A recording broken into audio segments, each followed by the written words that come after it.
അപ്പോൾ സുവിശേഷത്തിൻ്റെ ധ്യാനങ്ങളെല്ലാം തന്നെ മനുഷ്യനെ അതാത് കാലത്ത് അവൻ അനുഭവിക്കുന്ന പ്രയാസങ്ങളെ തരണം ചെയ്യാൻ വേണ്ടി അവനെ എക്വിപ്പ് ചെയ്യുന്നതാണ്. അതിന് ദൈവം തന്നെ നമുക്ക് സന്ദേശം തരണം. നിങ്ങൾ പ്രാർത്ഥിക്കുമ്പോൾ തീർച്ചയായിട്ടും അച്ഛനെ കർത്താവ് ഈ ശുശ്രൂഷയെ പൂർണ്ണമായി ഏറ്റെടുക്കും. മാതാവിൻ്റെ പ്രത്യക്ഷീകരണ സന്നിധാനത്തിലാണ് നിൽക്കുന്നുവെന്നുള്ളതാണ് എൻ്റെ മറ്റൊരു ധൈര്യം.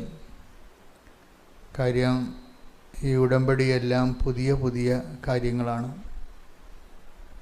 ഓരോ ദിവസവും ദൈവാനുഭവത്തിൻ്റെ പുതിയ പാഠങ്ങൾ, അധ്യായങ്ങൾ മനുഷ്യരെ പറയുമ്പോൾ നമ്മൾ കണ്ണ് നിറഞ്ഞു പോകും. ഞങ്ങൾ ഇങ്ങനെ ഒരു യോഗങ്ങളെല്ലാം കൂടി, മീറ്റിംഗ് കൂടി, നമുക്ക് ഉടമ്പടി പോലൊരു സംഭവം ചെയ്യണം,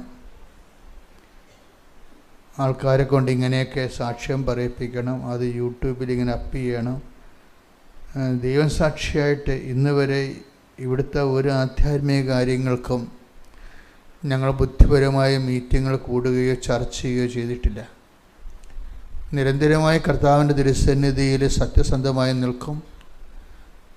ആവുന്നത്രോളം കർത്താവിൻ്റെ വചനങ്ങൾ അനുസരിച്ച് ജീവിക്കാൻ നോക്കുകയും മറ്റുള്ളവർ ജീവിക്കാൻ പഠിപ്പിക്കുകയും ചെയ്യും.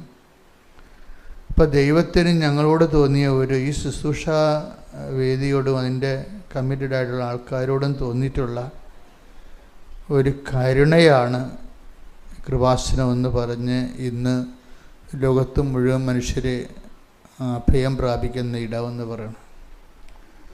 അപ്പം അതുകൊണ്ട് തന്നെ ഇതെല്ലാം എൻ്റെ സഹോദരങ്ങളെ, ഇതിൻ്റെ അകത്തൊരു ഗിമിക്സുകളോ അല്ലെങ്കിൽ പൊടിക്കൈകളോ ഒന്നും സാധ്യമല്ല. അതെല്ലാം പറ്റിപ്പ് പരിപാടികളാണ്.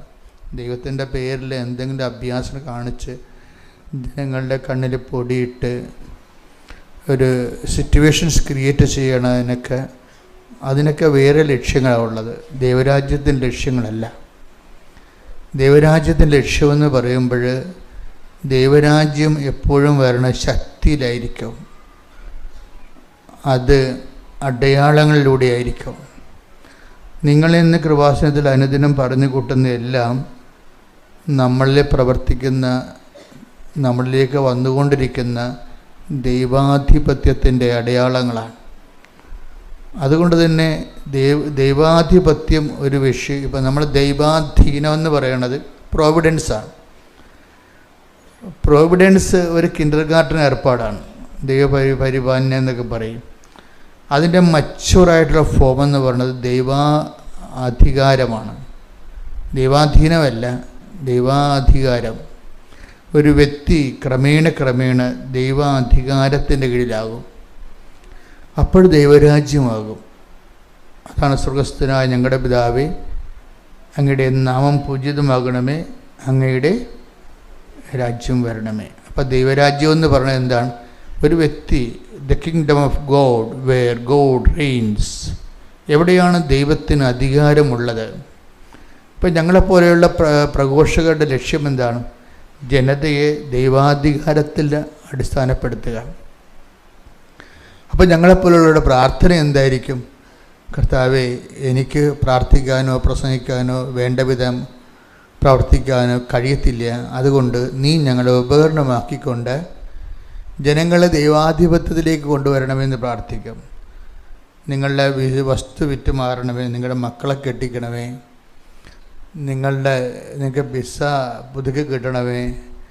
ഇങ്ങനെയൊന്നും കാറിക്കൂയൊന്നും ഞങ്ങളാരും പ്രാർത്ഥിക്കത്തില്ല. പ്രാർത്ഥന ഇടയ്ക്ക് വല്ലതും പറയുമെന്നേ ഉള്ളത്. പക്ഷെ ഞങ്ങൾ പ്രാർത്ഥിക്കണതും പഠിപ്പിക്കണതും എല്ലാം എന്താണ്? ജനങ്ങളെ ദൈവാധിപത്യത്തിൽ കൊണ്ടുവരണമേ. ജനങ്ങളെ ദൈവാധിപത്യത്തിൽ കൊണ്ടുവന്നാൽ നമ്മൾ ദൈവത്തിൻ്റെ മുതലായിട്ട് മാറും. അതാണ് വിഷയം. ദൈവത്തിൻ്റെ മുതലിനെ സാത്താൻ തൊടത്തില്ല. അതാണ് എൻ്റെ വിജയമെന്ന് പറയണത്. ദൈവത്തിൻ്റെ ഉരുപ്പടി, ദൈവത്തിൻ്റെ അവകാശത്തെ സാത്താൻ തൊടത്തില്ല. മറിച്ച് പുറമ്പോക്ക് പൊതുമുതലിനെയാണ് നാട്ടുകാർ ഇങ്ങനെയുള്ളത് വേറെ ആക്രമിക്കുന്നത്. നിങ്ങളെ പ്രലോഭനങ്ങളാൽ ആക്രമിക്കപ്പെടുന്നുവെന്ന് കണ്ടാൽ നിങ്ങൾ ദൈവാധിപത്യത്തിലല്ലെന്നും നിങ്ങൾ പുറംപോക്ക് മുതലാണെന്നും ആർക്കെങ്കിലും നിങ്ങളെ ആക്രമിക്കാവുന്നതാണ് എൻ്റെ അർത്ഥം. ദാറ്റ് മീൻസ് നിങ്ങൾ സുരക്ഷിതരല്ലെന്ന്, നിങ്ങൾ അരക്ഷിതരാണെന്ന്. അതുകൊണ്ട് തന്നെ മനുഷ്യൻ്റെ സുരക്ഷിതത്വം എന്ന് പറയുന്നത് മനുഷ്യനെ ദൈവാധിപത്യത്തിലേക്ക് കൊണ്ടുവന്ന് ദൈവത്തിൻ്റെ മുതലാക്കി മാറ്റണം. അപ്പോൾ തുരുമ്പും കീടങ്ങളും ഒന്നും നശിപ്പിക്കാത്ത, സാത്താൻ ആക്രമിക്കാത്ത, ദൈവപരിപാലനം നയിക്കപ്പെടുന്ന ദൈവത്തിൻ്റെ സ്വന്തമായി മാറും. അതുകൊണ്ടാണ് യേശുക്രിസ്തുവിൻ്റെ സ്വന്തവും സ്വന്തമാകാൻ വിളിക്കപ്പെട്ടവരും എന്ന വചനം പറയണത്. പ്രാർത്ഥിക്കുക. കർത്താവായ ദൈവമേ, ഓരോ വചന ശുശ്രൂഷയിലൂടെയും ഞങ്ങളെ ക്രിസ്തുവിന്റെ സ്വന്തവും സ്വന്തമാകാനുള്ള വിളി തിരിച്ചറിഞ്ഞ് ജീവിക്കാനുള്ള ത്വര ഞങ്ങൾക്ക് അഭിഷേകമായി നൽകണമേ. ഞങ്ങൾക്ക് അഭിഷേകമായി നൽകണമേ.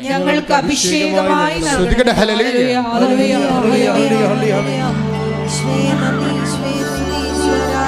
ഓ ദിവ്യകാരുണ്യമേ,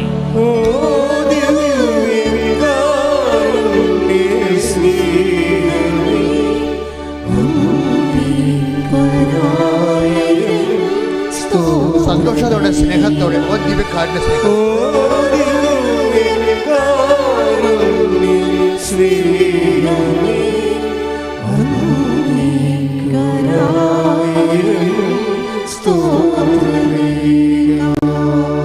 പരിശുദ്ധ പരമദിവ്യകാരുണ്യത്തിന്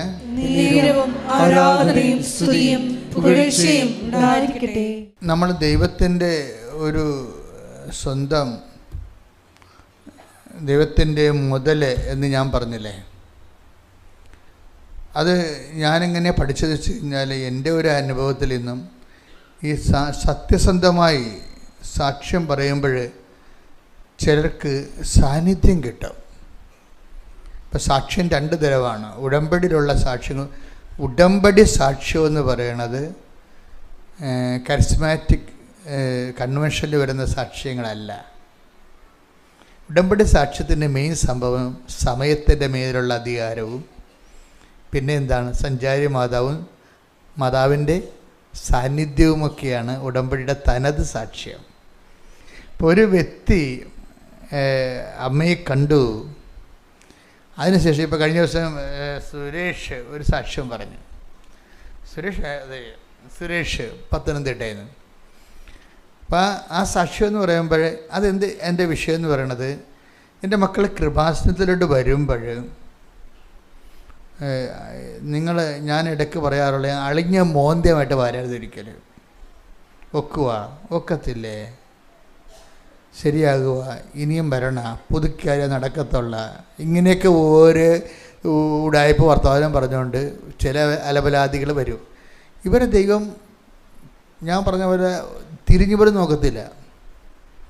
കാര്യം ഇവരെന്ന് വെച്ച് കഴിഞ്ഞാൽ ദൈവത്തിനല്ല അവർക്ക് പ്രാധാന്യം, അവർക്ക് അവരുടെ വയറ്റിപ്പിഴപ്പിന് ഇതെങ്ങനെ ഉപയോഗിക്കാൻ പറ്റുമെന്നുള്ളതിനെ കുറിച്ചുള്ള ഒരു ദുരുപയോഗ ക്രിസ്ത്യാനിയാണ് ഈ സാധനം.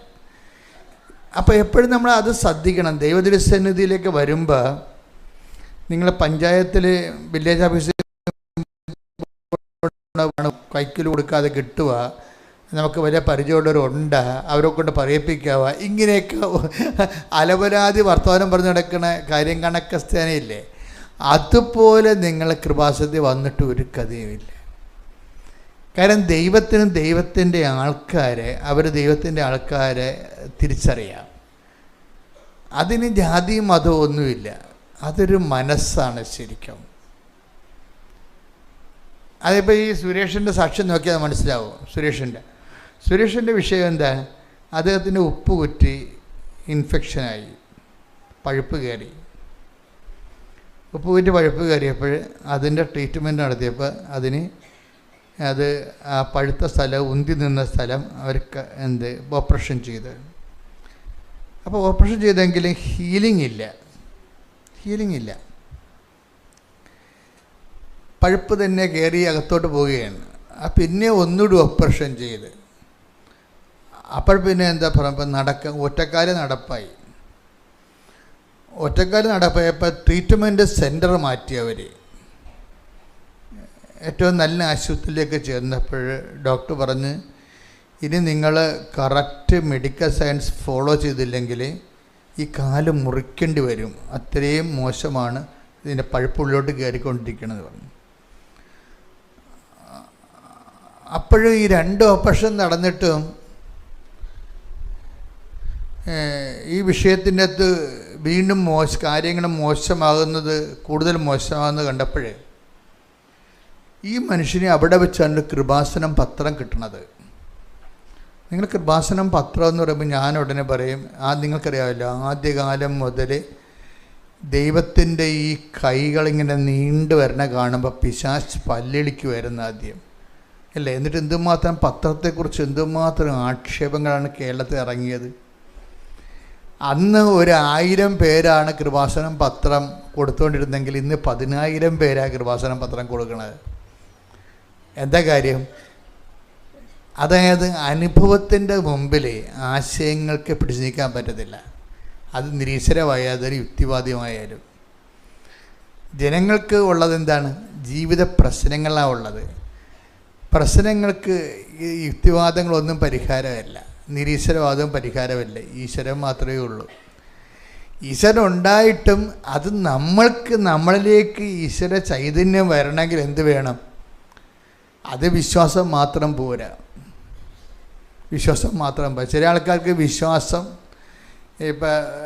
വിശ്വാസം മാത്രം മതിയെന്നുള്ള തെറ്റിദ്ധാരണ പലർക്കും ഉണ്ട്.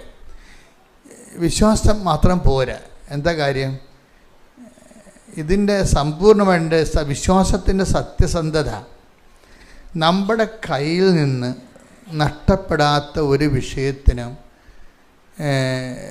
നമ്മുടെ കയ്യിൽ നിന്ന് സമയമോ സമ്പത്തോ സൗകര്യമോ സ്വസ്ഥതയോ നഷ്ടപ്പെടാത്ത ഒരു വിശ്വാസം ശരിക്കും പറഞ്ഞാൽ വിശ്വാസം അല്ല, ശരിക്കും ഒരാശയപരമാണ്. വിശ്വാസം എന്ന് പറയുന്നത് അതിനെ പ്രയോഗത്തിൽ കൊണ്ടുവരുന്നത് സ്നേഹമാണ്. ഇപ്പം നിങ്ങൾ ഉടമ്പടി കുറേ വിശ്വാസ പ്രവൃത്തികളൊക്കെ കാണിക്കും.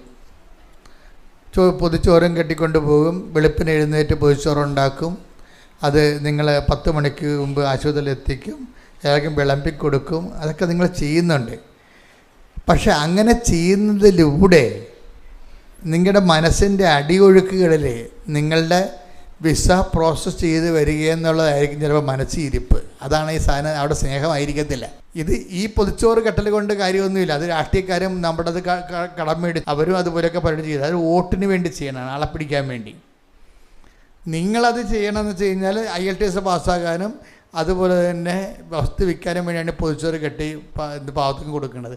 നിങ്ങളുടെ ഉള്ളിൽ സ്നേഹം ഉണ്ടായിട്ടല്ല ശരിക്കും.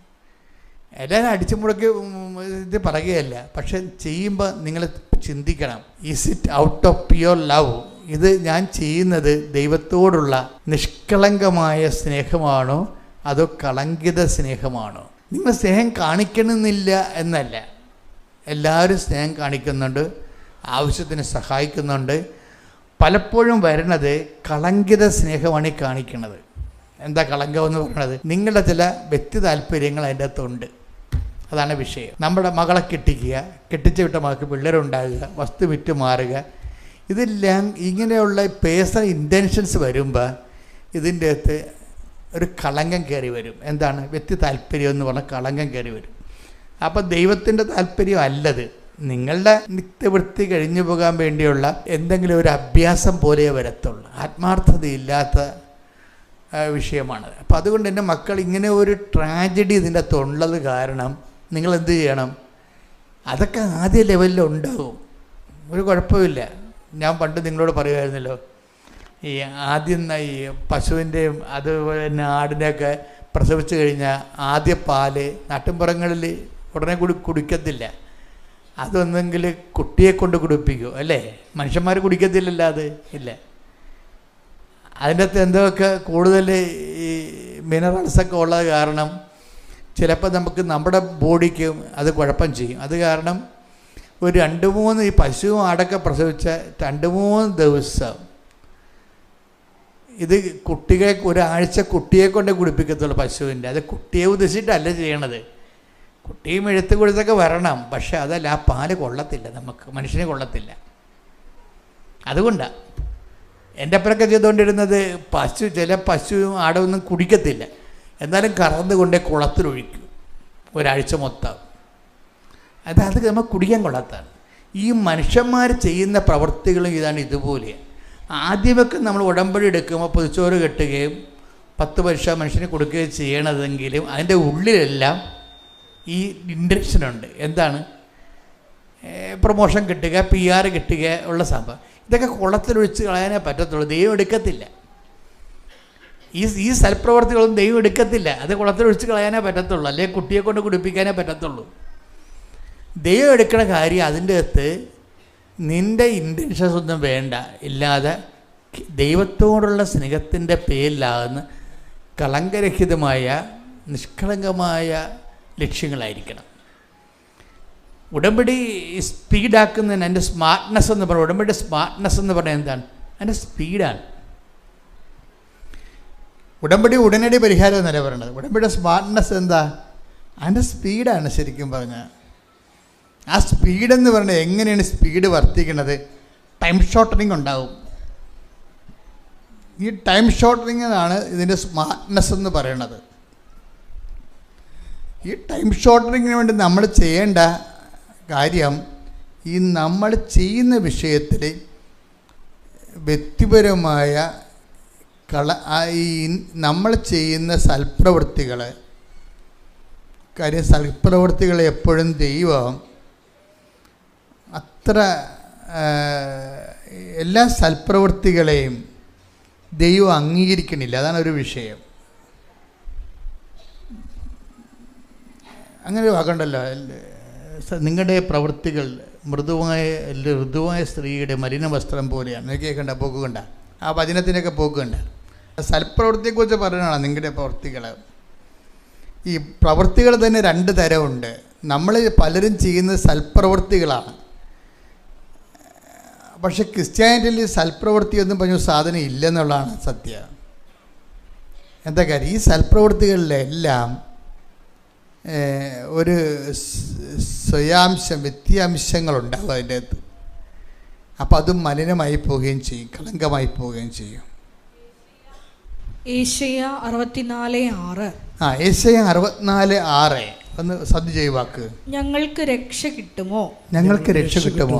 ഞങ്ങൾ അശുദ്ധനെ പോലെയും ഞങ്ങളുടെ സൽപ്രവൃത്തികൾ മലിനവസ്ത്രം പോലെയുമാണ്. മുത്തടനച്ഛൻ്റെ ബൈബിളല്ലേ ഇതിനേക്കാൾ തീഷ്ണമായിട്ട് കിടക്കുന്നത്. ഇത് POC ബൈബിളാണ്. ഒന്ന് വായിച്ചേ, POC ബൈബിൾ വായിച്ചേ. ഞങ്ങൾക്ക് രക്ഷ കിട്ടുമോ എന്നിട്ട് ക്രിസ്തു ഞങ്ങളുടെ ജീവിതത്തിൽ ഇടപെടുമോ? ഞങ്ങൾ അശുദ്ധനെ പോലെയും ഞങ്ങളുടെ സൽപ്രവൃത്തികൾ മലിനവസ്ത്രം പോലെയുമാണ്.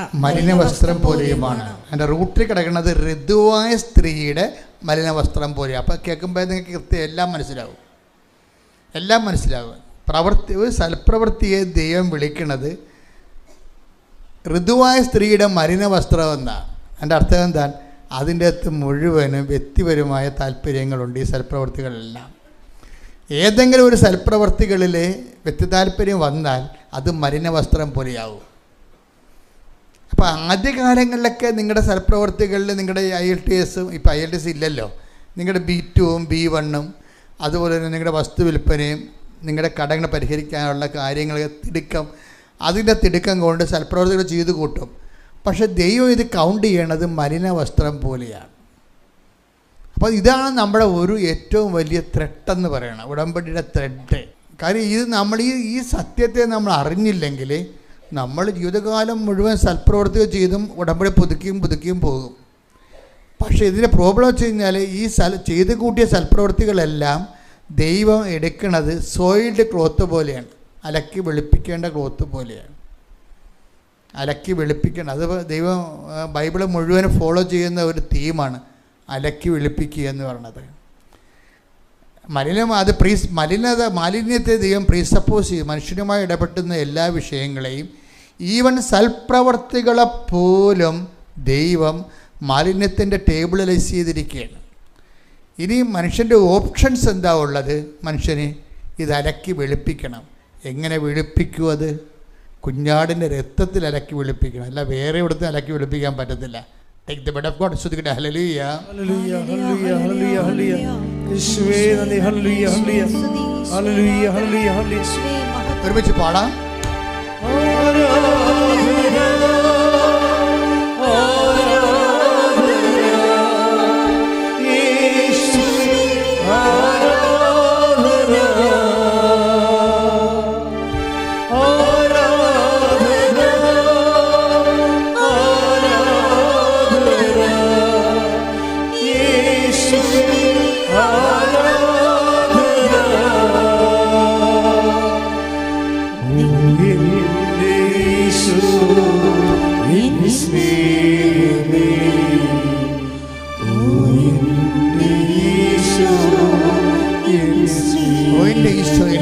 ഒരുമിച്ച് പാടുക.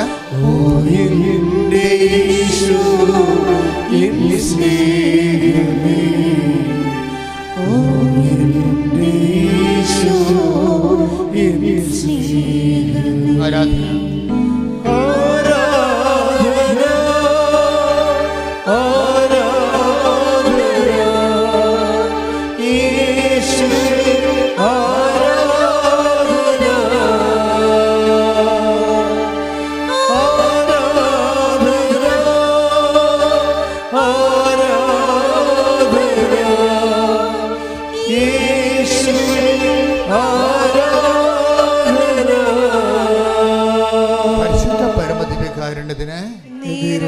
ആരാധനയും സ്തുതിയും പുകഴ്ചയും ഉണ്ടായിരിക്കട്ടെ. വെളിപ്പാട് 7:14 വായിച്ചോളൂ. ഞാൻ മറുപടി പറഞ്ഞു, പ്രഭു അങ്ങേക്കറിയാമല്ലോ.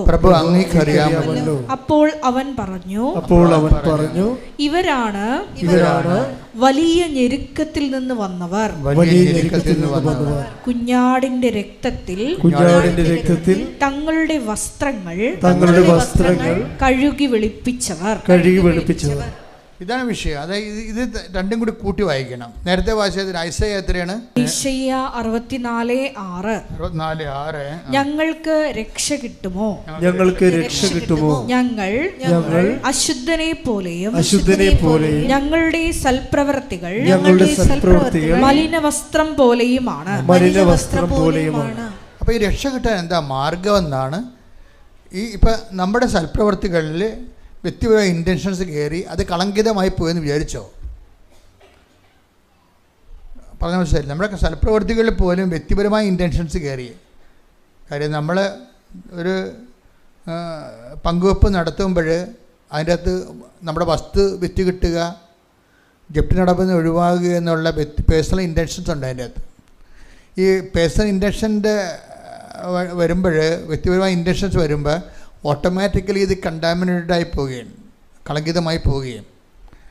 അപ്പം അതുകൊണ്ട് തന്നെ അത് നമുക്ക് വലിയ ഏണിംഗ് ഒന്നും ഉണ്ടാക്കത്തില്ല ദൈവതിരുസന്നിധിയിൽ. കളങ്കിതമായ ഒരു സൽപ്രവർത്തികൾ കൊണ്ട് പ്രത്യേകിച്ച് പ്രയോജനമൊന്നുമില്ല. പിന്നെ ഈ കളങ്കം എങ്ങനെ മാറ്റാൻ പറ്റുമെന്നുള്ളതാണ് പിന്നീട് ബൈബിളിൽ ചിന്തിക്കുന്നത്. അതെങ്ങനെയാണ് വരണത്? ഇൻ കേസ് ഞങ്ങൾക്ക് രക്ഷ കിട്ടുമോ? കാര്യം എന്താ, ഞങ്ങളുടെ സൽപ്രവർത്തികളിൽ പോലും വ്യക്തിപരമായ താല്പര്യങ്ങളാണ് കിടക്കുന്നത്. അതുകൊണ്ട് അത് കളങ്കിതമായി പോയി. ഇനി ഞങ്ങൾക്ക് രക്ഷ കിട്ടുമോ? രക്ഷ കിട്ടുമോ എന്നുള്ള ചോദ്യത്തിന് അവിടെ ഉത്തരമില്ലെങ്കിലും ബൈബിൾ എഴുതി തീരണതിന് മുമ്പ് പരിശുദ്ധാത്മാവ് ഉത്തരം നൽകുന്നുണ്ട്. എന്താണ്? രക്ഷ കിട്ടും. നിങ്ങൾ എന്ത് ചെയ്യണമെന്ന് പറയുന്നുണ്ട്. എന്താ ചെയ്യേണ്ടത്? വായിച്ചേ. വെളിപാട് 7:14. വെളിപാട് 7:14. ഞാൻ മറുപടി പറഞ്ഞു, പ്രഭു അങ്ങേക്കറിയാമല്ലോ. നിങ്ങൾക്ക് രക്ഷ കിട്ടുമോ? ഞാൻ മറുപടി പറഞ്ഞു, പ്രഭു അങ്ങേക്കറിയാമല്ലോ.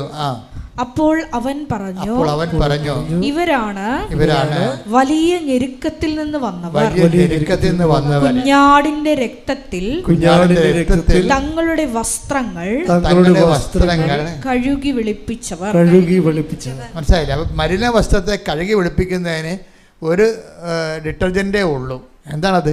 കുഞ്ഞാടിൻ്റെ രക്തമാണ്. മനസ്സിലായില്ലേ? അതെന്ത്? കുഞ്ഞാടിൻ്റെ രക്തം നമ്മൾ അനുഭവിക്കുന്നത് എങ്ങനെയാണ്? നമ്മുടെ ഞെരുക്കങ്ങളിൽ നിന്നാണ് അനുഭവിക്കുന്നത്. അപ്പോൾ ഇതിൻ്റെ അകത്ത് ടാർഗറ്റ് ചെയ്യേണ്ടത്, ഉടമ്പടിയിലെ ഗ്രോത്തിൽ ടാർഗറ്റ് ചെയ്യേണ്ടത് നമ്മുടെ ഞെരുക്കങ്ങളാണ്. ഇപ്പം നമ്മുടെ ഞെരുക്കങ്ങളെന്ന് പറയുന്നത് പലതരം ഉണ്ടാകുന്നത്. രോഗവും ക്ഷീണവും അല്ല മാത്രമല്ല, ചിലപ്പോൾ നമ്മൾ ഒറ്റപ്പെടും, ചിലപ്പോൾ നിങ്ങൾ ഉടമ്പടി എടുക്കുന്നതോടുകൂടി നിങ്ങളെ ഇന്ന് വരെ സപ്പോർട്ട് ചെയ്തിരുന്ന ആൾക്കാർ, നിങ്ങളുടെ കൂട്ടുകാരുണ്ടാകും, ചിലപ്പോൾ അവർ ഈ വഴി വരുന്ന ആൾക്കാരായിരിക്കത്തില്ല. നിങ്ങൾ ഉടമ്പടി എടുക്കാൻ താമസിച്ചതിൻ്റെ കാരണം തന്നെ ഈ കക്ഷികൾ നിങ്ങളെ കളിയാക്കും, അവർ നിങ്ങളിൽ നിന്ന് വിട്ടുപോകുമെന്നൊക്കെ വിചാരിച്ചിട്ടാണ് നിങ്ങൾ നിങ്ങളുടെ ഉടമ്പടി ഷെയർ ചെയ്യാൻ പോലും, ഉടമ്പടി എടുത്തിട്ട് പോലും കൃപാസനം ധ്യാനം ഷെയർ ചെയ്യാത്ത ആൾക്കാരില്ലേ, അവരുടെയൊക്കെ കാര്യത്തിൽ തീരുമാനം ഉണ്ടാകാൻ പോകുന്നുണ്ട്. കാപട്യം കർത്താവ് വെച്ച് പൊറപ്പിക്കത്തില്ല. നിങ്ങൾ ആരെയാണ് പേടിക്കണത്? ദൈവത്തെക്കാൾ ഒരു പട്ടിക്കാട്ടത്തിൻ്റെ വില പോലും ദൈവം കൊടുക്കാത്ത ഇതുപോലെ പരട്ട മനുഷ്യരാണ് നിങ്ങൾ പേടിക്കണത് ദൈവത്തെക്കാൾ ഉപരി. You must share it. നിങ്ങൾ എന്ത് ചെയ്യണം? നിങ്ങൾ ദൈവവുമായിട്ട് നിങ്ങൾ ലിങ്കായ പിന്നെ ആരെയും നിങ്ങൾ ഒന്നാം സ്ഥാനത്ത് കൊണ്ടുവരരുത്. പാപമെന്ന് പറഞ്ഞാൽ എന്താ നിങ്ങൾക്കറിയാവോ? അനുതാപം എന്ന് പറഞ്ഞാൽ എന്താണെന്നറിയാവോ? അനുതാപം എന്ന് പറയണത് പാപത്തിൽ നിന്ന് വിട്ടുമാറുന്നതും പാപത്തെക്കുറിച്ചുള്ള ദുഃഖവുമല്ല. അനുതാപം എന്ന് പറഞ്ഞാൽ പാപത്തെക്കുറിച്ചുള്ള ദുഃഖമല്ല. അതുപോലെ തന്നെ പാപം എന്ന് പറഞ്ഞാൽ നിയമലംഘനവും അല്ല. പാപം നിയമലംഘനമാകുന്നു, പക്ഷെ അതല്ല പ്രശ്നം. പാപം എന്താണെന്ന് ഐഡൻറ്റിഫൈ ചെയ്തില്ലെങ്കിൽ അനുതാപം അവതാളത്തിലാകും. പാപത്തെ നമുക്ക് ഐഡൻറ്റിഫൈ ചെയ്യാൻ പറ്റണില്ല എന്നുണ്ടെങ്കിൽ നിങ്ങൾ ഇത്രയും നാൾ എടുത്ത അനുതാപങ്ങളെല്ലാം ഫേക്ക് സംഭവമാണ്, ഡ്യൂപ്ലിക്കേറ്റ് അനുതാപത്തിൻ്റെ കുന്നംകുളം സെറ്റ് എന്ന് പറയും. അനുതാപത്തിൻ്റെ എന്താ പ്രശ്നം? പാപം നിയമലംഘനമാണ്. എടുത്ത് ശ്രുതികട്ടെ ഹല്ലേലൂയ ഹല്ലേലൂയ ഹല്ലേലൂയ ഹല്ലേലൂയ യേശുവേ നന്ദി ഹല്ലേലൂയ ഹല്ലേലൂയ ഹല്ലേലൂയ ഹല്ലേലൂയ ഹല്ലേലൂയ ഹല്ലേലൂയ യേശുവേ ആരാധന ആരാധന. 1 യോഹന്നാൻ 3:4 പാപം ചെയ്യുന്നവൻ നിയമം ലംഘിക്കുന്നു. പാപം നിയമലംഘനമാണ്. ഇപ്പൊ കേൾക്കുമ്പോൾ നിങ്ങൾ ഓർക്കും 10 കൽപ്പന ലംഘനമാണ് പാപം. എന്നാൽ 10 കൽപ്പന അങ്ങോട്ട് പാലിച്ചാൽ മതിയില്ല, പ്രശ്നം തീർന്നില്ല, പ്രശ്നം തീരത്തില്ല. നമ്മൾ കേൾക്കുമ്പോൾ എന്ത് തോന്നും? പാപം നിയമലംഘനമല്ലേ? അപ്പം നിയമം എന്ന് പറയുന്നത് 10 കൽപ്പന അല്ലേ? 10 കൽപ്പന അങ്ങോട്ട് പാലിച്ചാൽ മതിയല്ല. പിന്നെ നിയമലംഘനമില്ലല്ല, പാപമില്ലല്ല, ഒറ്റനടക്ക് പോകുന്നില്ല. എന്താ കാര്യം? പാപം നിയമലംഘനമല്ല. ഇവിടുത്തെ പ്രശ്നം എന്താണ്? ഇവിടുത്തെ പ്രശ്നം നിയമം എന്തുകൊണ്ട് ലംഘിക്കുന്നു എന്നുള്ളതാണ്. പാപത്തിൻ്റെ കോസ് അല്ലല്ലോ പറയണത്. യോഹന്നാൻ പറയണ പാപത്തിൻ്റെ ഇഫക്റ്റ് അല്ലേ പറയണത്. പാപം നിയമലംഘനമാണെന്നല്ല പറയണത്. പക്ഷെ അത് പ്രശ്നം അതല്ലല്ലോ. എന്തുകൊണ്ട് ഈ മനുഷ്യൻ നിയമം ലംഘിക്കുന്നോ? അതെന്താണ്? അവർ ദൈവത്തിൻ്റെ കൽപ്പനകളെ അത്രയ്ക്ക് ഏക്കണില്ല. അവന് എന്താ കാര്യം? അവനത് അംഗീകരിക്കണില്ല. അതാണ് പ്രശ്നം. എന്തുകൊണ്ടാണ് ദൈവത്തിൻ്റെ കൽപ്പനകൾ നിയമം ലംഘിക്കണത്? എന്തുകൊണ്ടാണ്? ആ നിയമത്തെ അവൻ അംഗീകരിക്കണില്ല. അവൻ അംഗീകരിക്കുന്നില്ല എന്ന് വെച്ചുകൊണ്ട് ന്യൂട്രാകത്തില്ല. അവൻ വേറെ എന്തിനും അംഗീകരിക്കുന്നു. അതല്ലേ പ്രശ്നം. നിന്റെ കർത്താവ് ദൈവം ഞാനാകുന്നു എന്ന് പറയുമ്പോൾ ഞാനല്ലാത്തൊരു ദൈവം നിനക്കൊണ്ട്, അവനാണ് അപരനെന്ന് പറയണത്. The other God. നമുക്ക് എല്ലാവർക്കും നമ്മളെ ചുറ്റിക്കുന്ന ഒരു സംഭവം അതർ ഗോഡാണ്, അപര ദൈവം. ദൈവത്തേക്കാൾ പ്രാധാന്യം വേറെ ആർക്കും കൊടുത്തുകൊണ്ടാണല്ലോ ഇവർ ഷെയർ ചെയ്യാത്തത്. എൻ്റെ ഗ്രൂപ്പിലോട്ട് ഇത് ഷെയർ ചെയ്ത് കഴിഞ്ഞാൽ ഞാൻ ഈശ്വര വിശ്വാസിയാണെന്ന് എങ്ങാനും കൂടെ ഉള്ളവർ തീരുമാനിച്ച് എന്ത് ചെയ്യും? അതല്ലേ പ്രശ്നം. അപര ദൈവങ്ങളുണ്ട്. അപര ദൈവങ്ങളെ ടാർഗറ്റ് ചെയ്തില്ലെങ്കിൽ ഒറ്റ നടക്ക് പോകത്തില്ല.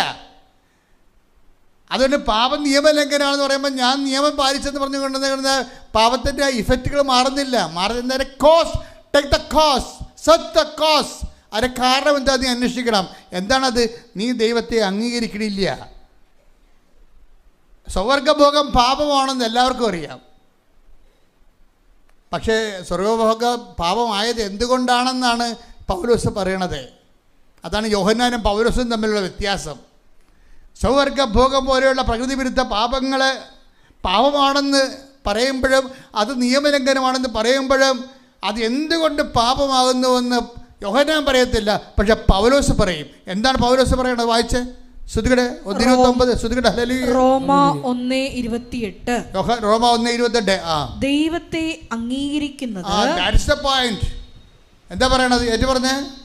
ദൈവത്തെ അംഗീകരിക്കുന്നത്, ദൈവത്തെ അംഗീകരിക്കുന്നത് പോരായ്മയായി അവർ കരുതിയത് നിമിത്തം അധമവികാരത്തിനും അനുചിത പ്രവർത്തികൾക്കും ദൈവം അവരെ വിട്ടുകൊടുത്തു. ഇവിടെയാണ് പ്രശ്നം വന്നിരിക്കുന്നത്. റൂട്ട് ഇതാണ്. എന്താണ്? നമ്മൾ ദൈവത്തെ അംഗീകരിക്കുന്നില്ല. അതാണ് പ്രശ്നം. അപ്പോൾ ദൈവത്തെ അംഗീകരിക്കുന്നത് എന്താണ്? അത് പോരായ്മയെ കരുതുന്നു. ചില ആൾക്കാർ വിചാരിക്കുന്നത്, അയ്യോ ഈ ശാസ്ത്രീയമായ യുഗത്തിൽ ആരെങ്കിലും ദൈവത്തെ വിശ്വസിക്കുമെന്ന് ചില അഭ്യാസികൾ ഈ സോഷ്യൽ മീഡിയ ഇരുന്നുകൊണ്ടൊക്കെ പറയും. ഞാനൊക്കെ ഇതുപോലെ ശാപം പിടിച്ച മനുഷ്യരെ ഞാൻ കണ്ടിട്ടില്ലേ. എനിക്കൊരു നിരീശ്വരവാദി എന്ന് പറയുമ്പോൾ എനിക്ക് ശരിക്കും പറഞ്ഞാൽ എനിക്ക് അവരോട് ഒരു സഹതാപമല്ല തോന്നണത്, ഒരു ശപിക്കപ്പെട്ട മനുഷ്യരെന്നാണ് തോന്നുന്നത്. സഭയുടെ പൊതു കാഴ്ചപ്പാടിൽ ഇവരാരും ശപിക്കപ്പെട്ടവരല്ല, അവരെല്ലാവരും അണ്ടർസ്റ്റാൻഡ് ചെയ്യേണ്ട ആൾക്കാരാണ്. പക്ഷേ എനിക്ക് അണ്ടർസ്റ്റാൻഡിങ് അല്ല തോന്നണത്. ഒരു മനുഷ്യന് ഈശ്വരനെ ദൈവത്തെ വിശ്വസിക്കാൻ കഴിയാതിരിക്കണത് ഒരു ബൗദ്ധികമായ ഒരു കേഴ്സാണ്. ഇൻ്റലക്ച്വൽ കേഴ്സ് എന്ന് പറയും. ബൗദ്ധികമായ ഒരു ശാപമാണ്. കാരണം ഈ കണ്ടെത്തേണ്ട സമയത്ത് കണ്ടെത്തിയില്ലെങ്കിൽ പിന്നെ കണ്ടെത്തിയിട്ട് കാര്യം ഉണ്ടാകത്തില്ല. ദൈവത്തെ കണ്ടെത്താൻ കഴിയണത് തന്നെ ദൈവത്തിൻ്റെ ഒരു അനുഗ്രഹമാണ്. ആ ദൈവം നിങ്ങൾക്ക് തന്നിട്ടുണ്ടെങ്കിൽ കൈയടിച്ച് കർത്താൻ ശ്രദ്ധിക്കേണ്ട. ഹല്ലേലൂയ. ഇപ്പം നമ്മൾ തിരിച്ചു വരികയാണ്. എന്താ വിഷയം എന്ന് വെച്ചാൽ നമ്മുടെ എങ്ങോട്ടാണ് വരേണ്ടത്? അതായത് നമ്മൾ വരുന്നത് കുഞ്ഞാടിൻ്റെ ഇൻ കേസ് എങ്ങനെയെങ്കിലും ചിലപ്പോൾ അബദ്ധത്തിൽ നമ്മുടെ സൽപ്രവൃത്തികളിൽ കളങ്കിതമായി പോയിട്ടുണ്ടെങ്കിൽ നമ്മുടെ മുമ്പിലുള്ള ഏക പോംവഴി, ഏക സർഫിങ് എന്താ ഉള്ളത്? അതിനെ സർഫിട്ട് നമ്മൾ സർഫിൽ മുക്കി വെക്കത്തില്ല ഉടുപ്പൊക്കെ. അതെവിടെയാണ് മുക്കി? നമ്മുടെ ഞെരുക്കങ്ങളെ. നമുക്ക് ഒരുമാതിരി ഞെരുക്കങ്ങളല്ലേ ഉള്ളത്, പലതരം ഞെരുക്കങ്ങളുണ്ടാവും അല്ലേ? രോഗവും ക്ഷീണവും അംഗീകരിക്കാത്തതും സങ്കടപ്പെടുത്തുന്നതും ആയിട്ടുള്ള കുറേ ഞെരുക്കങ്ങൾ നമുക്കുണ്ടാകത്തില്ലേ? ഈ ഞെരുക്കങ്ങളെ നമ്മൾ എങ്ങനെയാണ് ഇതിനെ സമീപിക്കുന്നത്? അത് ആണ് ഇതിൻ്റെ അകത്ത് ഏറ്റവും വലിയ സംഭവം. അതായത് നമ്മൾക്ക് ഇപ്പോൾ ഒരു നിങ്ങളുടെ വീട്ടിൽ തന്നെ ഇപ്പം നിങ്ങൾക്ക് മക്കളില്ല എന്ന് വിചാരിച്ചോ, കല്യാണം കഴിച്ചൊരു 31 വർഷമായി, മക്കളില്ല. അപ്പോൾ അങ്ങനെ കണ്ടാൽ അറിയാൻ നമുക്ക് 55-56 വയസ്സുണ്ടെന്ന് തോന്നും. അങ്ങയുടെ ചേടത്തിക്കും ഉണ്ട് ഏതാണ്ട് 53 വയസ്സ്. അപ്പോൾ എനിക്ക് അവർ മക്കളില്ല എന്നും പറഞ്ഞ് എൻ്റെ മുമ്പിൽ നിന്നുകൊണ്ട് നിലവിളിക്കുമ്പോൾ എനിക്ക് ശരിക്കും പറഞ്ഞാൽ എനിക്ക് ഉള്ളിൻ്റെ ഉള്ളിൽ ഞാൻ ദൈവമേ അമ്മ എന്തുമാത്രം മനുഷ്യർക്ക് എന്തെല്ലാം കാര്യങ്ങൾ ചെയ്തു കൊടുക്കണേ. ഇവർക്കിത് ചെയ്താൽ നല്ലതാവും. എന്താ കാര്യം? എന്നിട്ട് ഞാൻ ഓർക്കണത് ഈ മനുഷ്യനെ ഒരു കൊച്ചു ജനിച്ച് അതിന് 10 വയസ്സാകുമ്പോൾ തന്നെ ഇവർക്ക് 56 വയസ്സ് 65 വയസ്സെങ്കിലും ആവും. 15 വയസ്സാകുമ്പോൾ അതിന് 70 വയസ്സാവും ഈ വല്യപ്പന്. എന്നാൽ ഈ അങ്ങനെ ഒരു കാര്യങ്ങളുടെ പോലും മാതാവിൻ്റെ അടുത്ത് വന്ന് കരയാമെന്ന് തോന്നിയപ്പോൾ ഈ കൃപാസന അമ്മയെക്കുറിച്ചുള്ള പൊതുജനങ്ങളുടെ ഒരു ധാരണ കണ്ടില്ലേ? ആ ധാരണ എങ്ങനെ ഉണ്ടായതാണത്? ആൾക്കാരുടെ ഞാൻ പറഞ്ഞുണ്ടാക്കിയ ധാരണയാണത്? അല്ല, ഒരിക്കലും അല്ല. അത് ആൾക്കാരുടെ അനുഭവങ്ങളിൽ നിന്ന് ആൾക്കാർക്ക്, അതായത് 55-ാമത്തെ വയസ്സിലും കൃപാസന അമ്മയെടുത്ത് വന്ന എനിക്കൊരു കുഞ്ഞ് കിട്ടാൻ സാധ്യതയുണ്ടെങ്കിൽ ദൈവം അത് ചെയ്തു തരുമെന്ന്. അതാണ് നമ്മുടെ വിശ്വാസത്തിൻ്റെ ആസ്തി എന്ന് പറയുന്നത്. ഞാൻ അവർക്ക് വേണ്ടി തണുക്കെ പ്രാർത്ഥിച്ച് ഒരു കുഞ്ഞിനെ കൊടുക്കാൻ വേണ്ടി പ്രാർത്ഥിച്ചു. കാര്യം ഈ ദിവസങ്ങൾ വന്ന സാക്ഷ്യങ്ങളൊക്കെ കേട്ട് കഴിഞ്ഞാൽ എന്തും പ്രാർത്ഥിക്കാൻ നമുക്ക് തോന്നിപ്പോണ രീതിയിലുള്ള ആത്മവിശ്വാസമാണ് നമുക്ക് തരണത്. കാര്യം ഈ സുരേഷിൻ്റെ സാക്ഷ്യമില്ലേ? സുരേഷ് എന്താ ചെയ്തിരിക്കുന്നത്? സുരേഷിന് കാല് അസ്ഥി വളരുകയോ ഉപ്പുവിറ്റ് പൊങ്ങുകയോ ഒക്കെ ചെയ്ത് 2 ഓപ്പറേഷൻ കഴിഞ്ഞ് 3ാമത്തെ ഓപ്പറേഷൻ മൾട്ടി സ്പെഷ്യാലിറ്റി ഹോസ്പിറ്റലിലോട്ട് പോയി. അവിടെ ഡോക്ടർ ടോർച്ചടിച്ച് നോക്കി, അത് പഴുപ്പ് കയറിക്കൊണ്ടിരിക്കുകയാണ്. അപ്പോൾ ഇനി നിങ്ങൾ മെഡിക്കൽ നിരീക്ഷണത്തിലായിരിക്കണം, അല്ലെങ്കിൽ കാല് മുറിക്കേണ്ടി വരുമെന്നല്ലേ പറഞ്ഞത്. അപ്പം സുരേഷ് പറയണ ഒരു കാര്യമുണ്ട്. എന്താ പറയണത്? ഞാൻ കാലിനെയൊന്നും മുറിക്കണില്ല, ഇനി ഒരു ഡോക്ടറെയും കാണുന്നില്ല. എന്താണ്? ഞാൻ എൻ്റെ അമ്മയെടുത്ത് പോകണമെന്ന്. കണ്ടിട്ടില്ല ആ മനുഷ്യരമ്മനെ, കണ്ടിട്ടില്ല. കൃപാസനം ഒന്ന് കേട്ടിട്ടുള്ള 10 രൂപ കിട്ടിയിട്ടുള്ള പത്രം 3 ദിവസം ഇരുന്ന് വായിക്കുന്നുണ്ട് പുള്ളി. ഈ ഒരു പത്രം കിട്ടിയിട്ട് അത് തിരിച്ചും മറിച്ച് 3 ദിവസം ഇരുന്ന് വായിച്ചപ്പോൾ അദ്ദേഹത്തിന് ദൈവം അദ്ദേഹത്തിന് തോണ്ടി വന്ന്. അതുകൊണ്ടാണല്ലോ ആ വിശ്വാസം കയറിയത്. അപ്പോൾ വിശ്വാസം കയറിയപ്പോൾ അദ്ദേഹം പറയണത്, ഞാനിനി അമ്മയുടെ അടുത്ത് പോയിട്ട് കാല് കാണിക്കട്ടെ എന്നാണ് പറയണത്. അപ്പോൾ കാല് കാണിക്കണമെന്ന് അത് അത്ര ഇങ്ങനെ എത്രയോ പത്തനംതിട്ട എവിടെയുള്ള മനുഷ്യർ ഇവിടെ വരാൻ പറ്റിയ ഒരു കണ്ടീഷൻ അല്ല. കാല് ഓട്ടോ ഡ്രൈവറായതോ ആണ്. അപ്പോൾ കാല് കൊണ്ടുള്ള പരിപാടിയാണ് ഉള്ളത്. ഈ കാലാണെങ്കിൽ തൊട്ടാ ജീവൻ പോണ കാലുമാണ്. അത് വെച്ചുകൊണ്ട് ഇവിടം വരെ ഓടിക്കാനും പറ്റണില്ല. എങ്കിലും വൈഫായിട്ട് പോന്നിരിക്കുകയാണ്. കുറച്ച് കഴിഞ്ഞപ്പോൾ മനസ്സ് തളർന്ന് ഇടയ്ക്ക് വെച്ച് വീണ് പോയി. പിന്നെ പറഞ്ഞ് അമ്മേ എന്നെ അമ്മ തന്നെ അകത്ത് അവിടെ എത്തിക്കണമെന്ന് പറഞ്ഞു. അതാണ് വിഷയം. പഴുത്ത കാലുമായിട്ട് ഓടിക്കാൻ പറ്റാത്ത പ്രാണം പോണ വേദനയുമായിട്ട് വഴി വീണ് കിടക്കുകയാണ് ആൾ. എന്നിട്ട് കുറച്ച് കഴിഞ്ഞപ്പോൾ അയാൾ റെസ്റ്റ് കഴിഞ്ഞപ്പോൾ അയാൾ പറഞ്ഞു, എൻ്റെ അമ്മേ എന്നെക്കൊണ്ട് പറ്റത്തില്ല, എന്നെ അമ്മ ഈ കാല് സുഖപ്പെടുത്തുമെങ്കിൽ അമ്മ തന്നെ എന്നെ കൊണ്ട് എത്തിക്കണമെന്ന് പറഞ്ഞ അവിടെ. ഈ മനുഷ്യന്മാർ പറയണ വാക്കുകൾ ചങ്കെക്കൊണ്ടാണ് പറയണത്. അത് ആത്മാർത്ഥമാണെങ്കിൽ ദൈവം അതുപോലെ തന്നെ എടുക്കും. ദൈവത്തെ പരീക്ഷിക്കാൻ വേണ്ടി അങ്ങനെ പ്രാർത്ഥിച്ച് ഒക്കട്ടെ കിട്ടിയ ഊട്ടിയതൊക്കെ പറഞ്ഞ് പറയുന്നത് അവന്മാരാണ് വന്ന് പാഴ്സൽ പണി മേടിക്കുന്നത്. അല്ലാത്ത ആത്മാർത്ഥമായിട്ടാണ് ദൈവത്തെ അന്വേഷിക്കണമെന്നുണ്ടെങ്കിൽ ആ ഓൺ ദ സ്പോട്ടിൽ ഹിറ്റാവും. അത് എന്താ സംഭവിച്ചിരിക്കണത്? സെക്കൻഡ് അയാൾ പറഞ്ഞു ഞാനൊന്ന് മയങ്ങി അങ്ങോട്ട് കയറി ബ്രേക്കെ പിടിച്ച് പിന്നെ ഞാൻ ഇവിടെ വന്നത് ഓർക്കുന്നുണ്ടെന്ന്. അമ്മ എന്നെ പറത്തിക്കൊണ്ടുപോകുന്ന പോലെ ഞാൻ വന്നു. എൻ്റെ വൈഫ് എന്നെ വിളിച്ച് വൈഫിൻ്റെ തോളയിൽ ഞാൻ ഈ പ്രാണം പോകുന്ന വേദന ഉണ്ടെങ്കിലും വൈഫിൻ്റെ തോളെ കൈയിട്ട് ഞാൻ ഒറ്റക്കാലായിട്ട് കൊന്തി വരികയാണ്. അപ്പം ചീട്ട് കിട്ടാൻ ഒരു മാർഗമില്ല. കാര്യം ഇവിടെ രേഖകളൊന്നും കൊണ്ടുവന്നിട്ടില്ല. അപ്പം ചീട്ട് കിട്ടാനുള്ള മാർഗമില്ലാതെ ഉടമ്പടി എടുത്തിട്ട് ഇവിടെ നിൽക്കുന്ന ആൾ. അപ്പോൾ ഒരമ്മ വന്നിട്ടും പറഞ്ഞ് ഇയാൾക്ക് ചീട്ട് കൊടുക്കണമെന്ന് പറഞ്ഞ് അപ്പം തന്നെ മാനേജർ എഴുതി കൊടുത്ത്. അതാരാണെന്ന് ഇപ്പോഴും അറിയത്തില്ല അയാൾക്ക്. അതാണ് രസം. ഈ അമ്മയെ പിന്നീട് പല പ്രാവശ്യം കണ്ടിട്ടുണ്ട്. അത് മാതാവിൻ്റെ രീതിയിലാണ് കണ്ടിരിക്കുന്നത്. ഭയങ്കര രസമായി ഈ സഞ്ചാരി മാതാവിൻ്റെ വിഷയങ്ങൾ. അതായത് ഇതിന് ശേഷം ഈ മനുഷ്യൻ ഇവിടെ വരുമ്പോൾ ഇയാളുടെ കയ്യിലുള്ള പേപ്പർ എന്താണെന്ന് വെച്ച് കഴിഞ്ഞാൽ അവിടെ നിന്ന് എഴുതി കൊടുത്ത പേപ്പർ ഞാൻ മാതാവിന് കൊടുത്തിട്ട് ഇയാളുടെ കാലയിൽ താഴെ ഇരുന്ന് കാലാഭരണത്തിൽ കൈവച്ച് കുറേ നേരം ഇരുന്ന് വിശ്വാസപ്രമാണം ചെല്ലും. അപ്പം അത് എന്തുകൊണ്ടാണ് വിഷയം എന്ന് പറയണത്? ഈ ദൈവം ഏറ്റെടുത്ത കേസാണെങ്കിൽ ഗ്രീൻ ചാനലിൽ പോരും. അത് എന്ത് വിഷയമാണെങ്കിൽ എൻ്റെ മനസ്സിൽ ഇങ്ങനെയുള്ളവരെ കാണുമ്പോൾ എനിക്ക് അയാളെ കണ്ടു കഴിഞ്ഞാൽ ഈ ജന്മത്തിള സുഖപ്പെടത്തില്ലെന്ന് ആർക്കും മനസ്സിലാവും.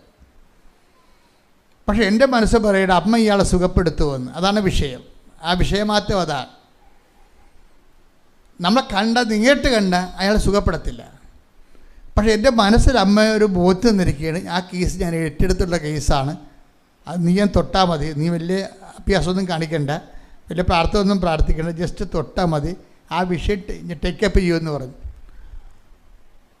ഞാനിങ്ങനെ തൊട്ട് പ്രാർത്ഥിക്കുക മനുഷ്യനെ വിട്ട് വീട്ടിൽ ചെന്നപ്പോഴുണ്ട് ഈ സാധനം കരിഞ്ഞിരിക്കണം. അപ്പം അയാൾ അതിൻ്റെ ഉള്ളിൽ പറയുന്നുണ്ട്, അന്ന് അയാൾ സ്വപ്നം കണ്ടേ രാത്രി, ജോസഫച്ചൻ തൊട്ട കാര്യമല്ല ഇത്. അന്ന് അമ്മ തന്നെ വന്നിട്ട് അയാളുടെ കാര്യത്തൊട്ട് പ്രാർത്ഥിക്കുന്നുണ്ട്. അതാണ് രസം. അമ്മ തന്നെ വന്നിട്ട് കാര്യത്തൊട്ട് പ്രാർത്ഥിക്കുന്നുണ്ട്. അങ്ങനെയാണ് ആ സാധനം കരിഞ്ഞത്. ഇപ്പം ഞാൻ ഓർക്കണമെന്ന് വെച്ച് കഴിഞ്ഞാൽ, അതായത് നമ്മളൊന്ന് സത്യസന്ധമായി ദൈവതിരുസന്നിധി, എൻ്റെ മക്കളോട് ഞാൻ എപ്പോഴും ശാസിച്ച് സംസാരിക്കണില്ലേ നിങ്ങളോട്, അതെന്തുകൊണ്ടാണ് അങ്ങനെ സംസാരിക്കണമെന്ന് ചോദിച്ചു കഴിഞ്ഞാൽ, നിങ്ങൾ ഇങ്ങനെ ആലപ്പുഴ നടന്ന് കാല് തേയേണ്ട ഒരു കാര്യമില്ല. നിങ്ങൾ മര്യാദക്കൊന്ന് ആത്മാർത്ഥമായി ദൈവത്തോട് നിങ്ങൾ ചെയ്യുന്ന കാര്യങ്ങൾ ദൈവസ്നേഹത്തോടെ ചെയ്യണം, ദൈവത്തിന് വേണ്ടി ചെയ്യണം. അല്ലാതെ എന്തെങ്കിലും കാര്യം കാണാൻ വേണ്ടി തൽക്കാലത്തേക്ക് കുറുക്കം പണ്ട് നീലച്ചായത്തി വീണ പോലെ ചാഞ്ഞ് വീണിട്ട് കാര്യമില്ല. മഴ പെയ്യുമ്പോൾ കളർ പോകത്തില്ല, ദൈവത്തിന് ഗ്യാരണ്ടി കൊടുക്കണം. ഇവിടുത്തെ മെയിൻസ് അതുകൊണ്ടാണ് ഞാൻ നിങ്ങളോട് ചൂടാണത്. പല ആൾക്കാരും ഉടമ്പടിക്കുന്ന കുറുക്കൻ നീലച്ചായത് വീട്ടിൽ ശ്രീകൃഷ്ണനായി പോയ പോലുള്ള സംഭവമാണ്. കുറച്ച് നാളത്തേക്ക് ഉപവാസവും, കുറച്ച് നാളത്തേക്ക് അതുപോലെ തന്നെ ദാനധർമ്മവും, കുറച്ച് നാളത്തേക്ക് മിന്നടക്കം പാലിക്കലും സമാധാന കാംക്ഷികളുമായിട്ടൊക്കെ നടക്കും. അത് നീലച്ചായത്ത് വീണതാ. മഴ പെയ്യുമ്പോൾ ചായം പോകും. നമുക്ക് ദൈവത്തോട് കാണിക്കേണ്ടത്, ദൈവമേ ഏത് മഴ പെയ്താലും ഉടമ്പടിക്കാലം കഴിഞ്ഞാലും എൻ്റെ കളറ് പോകത്തില്ല, ഗ്യാരണ്ടിയാണെന്ന് പറയണം. ദൈവത്തിനൊരു ഗ്യാരണ്ടി കൊടുക്കാൻ പറ്റിയ എൻ്റെ മക്കളെ, ഇന്ന് സഞ്ചാരി മാതാവ് നിങ്ങളുടെ വീട്ടിൽ വന്നിരിക്കും. ശ്രദ്ധിക്കട്ടെ. ഹല്ലേലൂയ, ഹല്ലേലൂയ, ഹല്ലേലൂയ, ഹല്ലേലൂയ. മഹത്വം,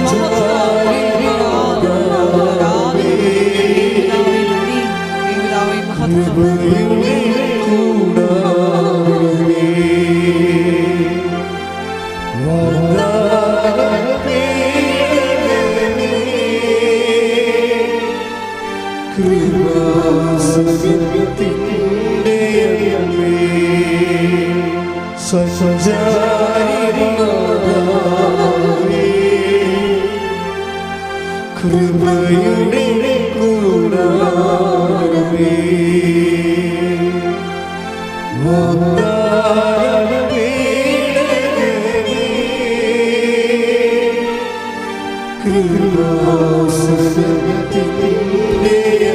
സഞ്ചാരി മാതാവേ, ഒരുമിച്ച് സ്വരത്തിൽ പാടുക.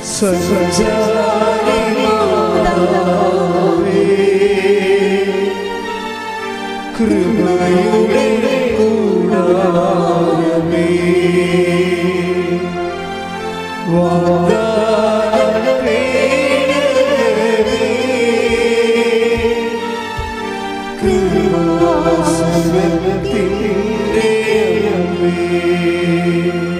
പരിശുദ്ധ പരമ ദിവ്യകാരുണ്യത്തിന് ആരാധനയും സ്തുതിയും പുകഴ്ചയും ഉണ്ടായിരിക്കട്ടെ. ഇതുപോലെ സ്പീഡുള്ളൊരു സാക്ഷ്യമാണ് ഈ ദിവസങ്ങളിൽ അൽഫോൻസ പറഞ്ഞത്. അൽഫോൻസമ്മയുടെ സാക്ഷ്യം വേറെ ഒരു സബ്ജക്റ്റാണ്. ഇവർ ബഹറിൽ ജോലി ചെയ്യുന്നവരാണ്. ബഹറിൽ ജോലി ചെയ്തിട്ട് കഴിഞ്ഞ 10 ദിവസം മുമ്പ് ഇവിടെ വിസ വീണ്ടും ബഹറിൽ പുതുക്കി. കോൺട്രാക്റ്റ് വിസ ഇല്ല, കോൺട്രാക്റ്റ് ഹോസ്പിറ്റൽ വേണ്ട കോൺട്രാക്റ്റ് പുതുക്കി കഴിഞ്ഞ 10 ദിവസം കഴിഞ്ഞപ്പോൾ പുതിയ ഒരു ഓപ്ഷൻ കൊടുത്തവർ. എന്താണ്? ഇനി കോൺട്രാക്റ്റ് പുതുക്കണ എല്ലാവർക്കും അക്കോമഡേഷനും താമസത്തിൻ്റെ അലവൻസ് കിട്ടാമെന്ന്. അപ്പോൾ ഇവർക്ക് കിട്ടത്തില്ലത്. കാര്യം ഇവർക്ക് നേരത്തെ ഇവർ കോൺട്രാക്റ്റ് പുതുക്കിയതാണ്, ഇവർക്ക് കിട്ടത്തില്ല. അക്കോമഡേഷൻ അലവൻസ് എന്ന് പറയണത് നല്ല തുകയുണ്ട്, അല്ലെങ്കിൽ നമ്മുടെ കയ്യിൽ നിന്നാകും കാശല്ല. അപ്പോൾ അവർ സീനിയറുമാണ്, അവർക്ക് ഭയങ്കര സങ്കടമായി. 10 ദിവസം മുമ്പ് 10 ദിവസം കഴിഞ്ഞാണ് പുതുക്കിയിരുന്നെങ്കിൽ അതാണ് ടൈം ആകുമ്പോൾ പുതുക്കുമല്ലോ. പക്ഷേ ഹോസ്പിറ്റലിൽ പുതിയ നിയമങ്ങൾ വന്നപ്പോൾ പുതിയതായിട്ട് 10 ദിവസം കഴിഞ്ഞ് കോൺട്രാക്റ്റ് പുതുക്കിയവർക്ക് എല്ലാ അലവൻസ് ഫ്രീ ആയി, അക്കോമഡേഷൻ അലവൻസ് ഫ്രീ ആയി. അപ്പോൾ ഈ അൽഫോൻസാമ്മയ്ക്ക് വേറെ ഗുണമുണ്ട്. ഇവർ ഈ മദറുമായിട്ട് നല്ല പേഴ്സണൽ റിലേഷനാണ്. നിങ്ങൾക്ക് വന്നിരിക്കുന്ന ഒരു വിഷയമേ പലർക്കും വന്നിരിക്കുന്നത് നിങ്ങൾക്ക് പേഴ്സണൽ റിലേഷൻ അല്ല ഉള്ളത്, സബ്ജക്റ്റ് വൈസ് റിലേഷനാണ്. ഇതൊരു പ്രോബ്ലമാണ്. അത് നിങ്ങൾ എന്നെയോ കൃപാസന മാതാവിനെയും കുറ്റം പറഞ്ഞൊരു കാര്യമില്ല. കാര്യം നടക്കാത്തതിൻ്റെ കാര്യം നിങ്ങളുടെ റിലേഷൻ്റെ ബേസ്മെൻറ്റ് സബ്ജക്റ്റ് വൈസാണ്. എന്നുവെച്ചാൽ ഒരു വിഷയബന്ധിയാണ്, വ്യക്തിബന്ധിയല്ല. അൽഫോൻസായുടെ റിലേഷൻസ് മാതാവുമായിട്ട് വ്യക്തിബന്ധമാണ്. അവർക്ക് ഇഷ്യൂസ് ഉണ്ടായാലും ഇല്ലെങ്കിലും റിലേഷൻ്റെ ആ ക്വാളിറ്റി അവർ മെയിൻറ്റെയിൻ ചെയ്യും. മക്കളെ, ഇതൊരു വെല്ലുവിളിയാണ്. നമുക്ക് ഇഷ്യൂസ് ഉണ്ടോ ഇല്ലയോ അല്ല പ്രശ്നം, നമ്മുടെ റിലേഷൻ്റെ ക്വാളിറ്റി മെയിൻറ്റെയിൻ ചെയ്യണം.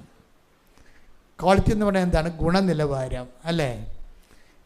ഈ ആധ്യാത്മികത വില്ലനെന്ന് പറയുന്നത് ക്വാളിറ്റി മെയിൻ്റെനൻസാണ്. എന്ന് വെച്ചാൽ നിങ്ങൾക്ക് കഴിഞ്ഞ ആഴ്ച ഉണ്ടായിരുന്ന ഭക്തി ചിലപ്പോൾ ഇന്നുണ്ടാകത്തില്ല. മനസ്സിലായില്ലേ? കഴിഞ്ഞ ആഴ്ച ഉണ്ടായിരുന്ന ഭക്തിയും തീഷ്ണതയും ഒന്നും ഉണ്ടാകത്തില്ല. എന്താണ്? വീട്ടിൽ 2 വിരുന്നുകാർ വന്നാൽ മതി. അവർ 2 ചളുവ വർത്തമാനം പറഞ്ഞ് പഴയ കാര്യങ്ങളൊക്കെ ഓർപ്പിച്ചൊക്കെ തന്നു കഴിഞ്ഞാൽ നിങ്ങൾ അവരുമായിട്ട് സമയം ചെലവഴിച്ചാൽ മതി. അപ്പം തന്നെ നിങ്ങളുടെ ക്വാളിറ്റേറ്റീവ് ചേഞ്ച് വരും ഭക്തിയിലും വിശ്വാസത്തിലും. അതാണ് ഇങ്ങനെയുള്ളവരിൽ നിന്ന് അകന്നു പോകുവിനെന്ന് ബൈബിൾ എപ്പോഴും പറയും. ഇങ്ങനെയുള്ളവരിൽ നിന്ന് ലോത്തിന് സംഭവിച്ചത് എന്താ? ലോത്തിന് എന്താ സംഭവിച്ചത്?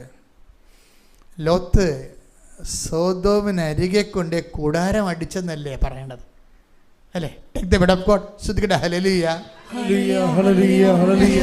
യേശുവേ നന്ദി. ഹല്ലേലൂയ ഹല്ലേലൂയ. യേശുവേ ആരാധന ആരാധന ആരാധന. യേശുവേ നന്ദി. മഹത്വം മഹത്വം മഹത്വം.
സോദോമിനടുത്ത് ലോത്ത് കൂടാരമടിച്ചു. Take the bed of God. ശ്രദ്ധിക്കട്ടെ. ഹല്ലേലൂയ ഹല്ലേലൂയ ഹല്ലേലൂയ ഹല്ലേലൂയ ഹല്ലേലൂയ ഹല്ലേലൂയ ഹല്ലേലൂയ. യേശുവേ നന്ദി. ഹല്ലേലൂയ ഹല്ലേലൂയ ഹല്ലേലൂയ ഹല്ലേലൂയ ഹല്ലേലൂയ. യേശുവേ ആരാധന ആരാധന. യേശുവേ നന്ദി. മഹത്വം മഹത്വം മഹത്വം. ഹല്ലേലൂയ ഹല്ലേലൂയ ഹല്ലേലൂയ ഹല്ലേലൂയ ഹല്ലേലൂയ ഹല്ലേലൂയ. യേശുവേ ആരാധന ആരാധന. യേശുവേ നന്ദി. മഹത്വം മഹത്വം. ആരാധന ആരാധന. സ്നേഹമേ സ്നേഹമേ ആരാധന ആരാധന ആരാധന. സ്നേഹമേ ആരാധന. ഉൽപ്പത്തി 13:12.